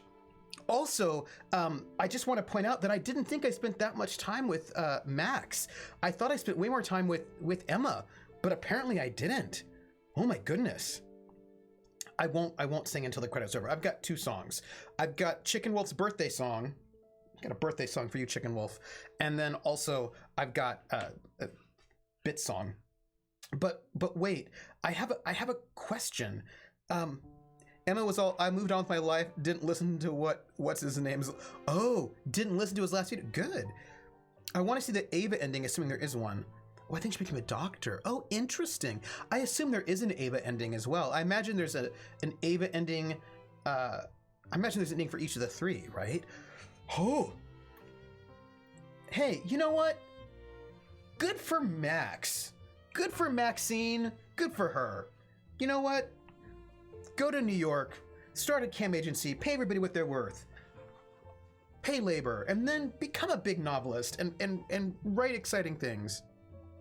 The Ava ending is probably the one about bombs. Huh. Oh. Lies endings, good, bad, how to get. How many endings are there? Copy link location. Let's put this here for a moment. Why did I lose all of my sound? That's not what I want. Here we go. Don't go to New York for a few months. Yeah, Max, you gotta wait. You have to wait a little bit. Oh my goodness. So, I'm going to, at this moment, as we speak, I'm gonna find out who our winner is for our giveaway. We've got a bunch of things we have to do, by the way. Rissa! Rissa, it is you. You are our winner for today, which is very exciting to me. I've got a game for you. I have got a game for you, Rissa. But you know what? Where's my... There, that's what I'm looking for. Rissa, I'm going to send you a code for a game, but I'm not going to send you a code. I will do that. I will do that. I'm going to send you a link, Rissa, but it's not going to be for God's Trigger. I'm going to send you something different. I'm going to send you something different. I think it is the first time she got one as well. I think so. I think what I'm going to give you is I'm going to give you Pillars of Eternity is what I'm going to do. I'm going to give you Pillars of Eternity. I've got it, and I'm going to give you Pillars of Eternity. I think you'll like it. So I think that'll be very cool. That's what I got for you. Yes, Pillars of Eternity for you. Rissa, for your first time winning, it's Pillars of Eternity. And I am so excited for that. Boop, boop, boop, boop, boop. Yes. Yes, perfect. All right. So that said, and I will send it to your email. So, yay, I love giving games away. All right, so look, this game, I'm obsessed with this game. It is such a really interesting experience. The way in which it sort of like pulls you in, you know what I mean? Like the way that it like it's such a fascinating, like there's like this puzzle of how do you find the videos, right? How do you find these clips? How do you do it? And it becomes this sort of like word text puzzle, and it's so intense, and the acting is so good, and like these little bits where there are all these little holes. Like, how do you know what happened here? Oh, what is this? Report. Ooh. FYA, David and Karen, NSA. Memorandum for Staff Director and Minority Staff Director on the House Committee of Security Issues. Investigation into data breach. For your eyes only. No. This is to update the committee on the interim findings from the investigation to the information leaked by ex-Special FBI agent Karen Douglas. Digital forensics have determined the full extent of the breach and of Douglas's actions on 6/23/2019. Huh. Okay. The initial source of the data that she received has been traced to an NSA civilian employee who recently resigned their position, Marcus. I was very impressed that they hid that grandma fact in the background of a video where Alba was talking. That's quality writing. Oh, that's amazing. Oh, that's so cool, PH. On 6/22, the civilian employee provided Douglas with a hard drive of 6 hours of footage on it, contained in a local dump of the Retina database. As you are aware, the data was focused on the FBI's operation of Green Dagger, of which Douglas was a member. The team tracking Douglas was able to locate her once she began to upload her package. However, the upload was completed and she destroyed her laptop before they could detain her. Despite the physical damage, we have been able to extract enough information to map her actions against the leaked dataset. We believe the package shared by media outlets was the entire package uploaded by Douglas. Of the stolen dataset, Douglas personally reviewed over 2/3 of the footage, leaking 116 individual files. Our analysis shows that she focused most on the footage featuring Maxine Williams. We characterize her motivation as being primarily political. Frequently accessed records. David talks about the shooting, girl's apartment, sweet talk. A partial restoration of Douglas's metadata search gives a sense for interests. Sample queries kill Harry Quantico. A full copy of the extracted map will be shared with relevant departments. NSA initially suspended the civilian employee's access to NSA-sensitive compartment information, and 2 weeks later revoked his security clearance and notified him of the proposal to remove him from NSA employment. He admitted a brief relationship, she fucked him, with Douglas during questioning. He remained in an uncleared employee status pending appeal of the revocation and resigned a week later. He has not filed an appeal of the revocation. Should you have questions or require identifiable information, please contact me, Alan M. Sharp, Director, Legislative Affairs Office. All my love, J.H. Who do you think J.H. is? J.H. J.H. J.H. John Hammer, FBI. I just want to know what happens if I press continue. I just want to know what happens. I just want to know.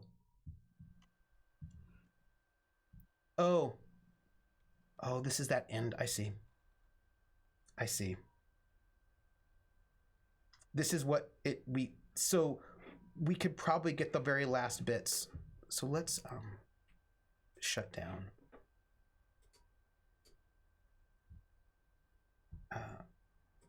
Log out. Oh my gosh. So everyone, that was amazing. I'm gonna be thinking about this game for quite a lot. It's just so like it's in, do you know what I mean? Like it's in your brain, you know? Like it just, like it's so like, what happened? What did they do? What's going on? And like there's something so intense about it that it makes you wonder about their lives and who they are and what do they think. I have a lot of, I'm going to think about this game for a bit, quite a bit. So let me tell you briefly where I'll be for the week so that we can talk about it. So this week, I will be, tomorrow is Friday. So Friday at 7 will be episode 4 of City of Light and Shadow, where our group will be going to a party. And that'll be exciting. Saturday at 10, 12, Saturday at noon, I will be playing The Outer Worlds as normal. Sunday, I don't think I have anything on my calendar for Sunday, but I do have things for next week, which you may want to know about.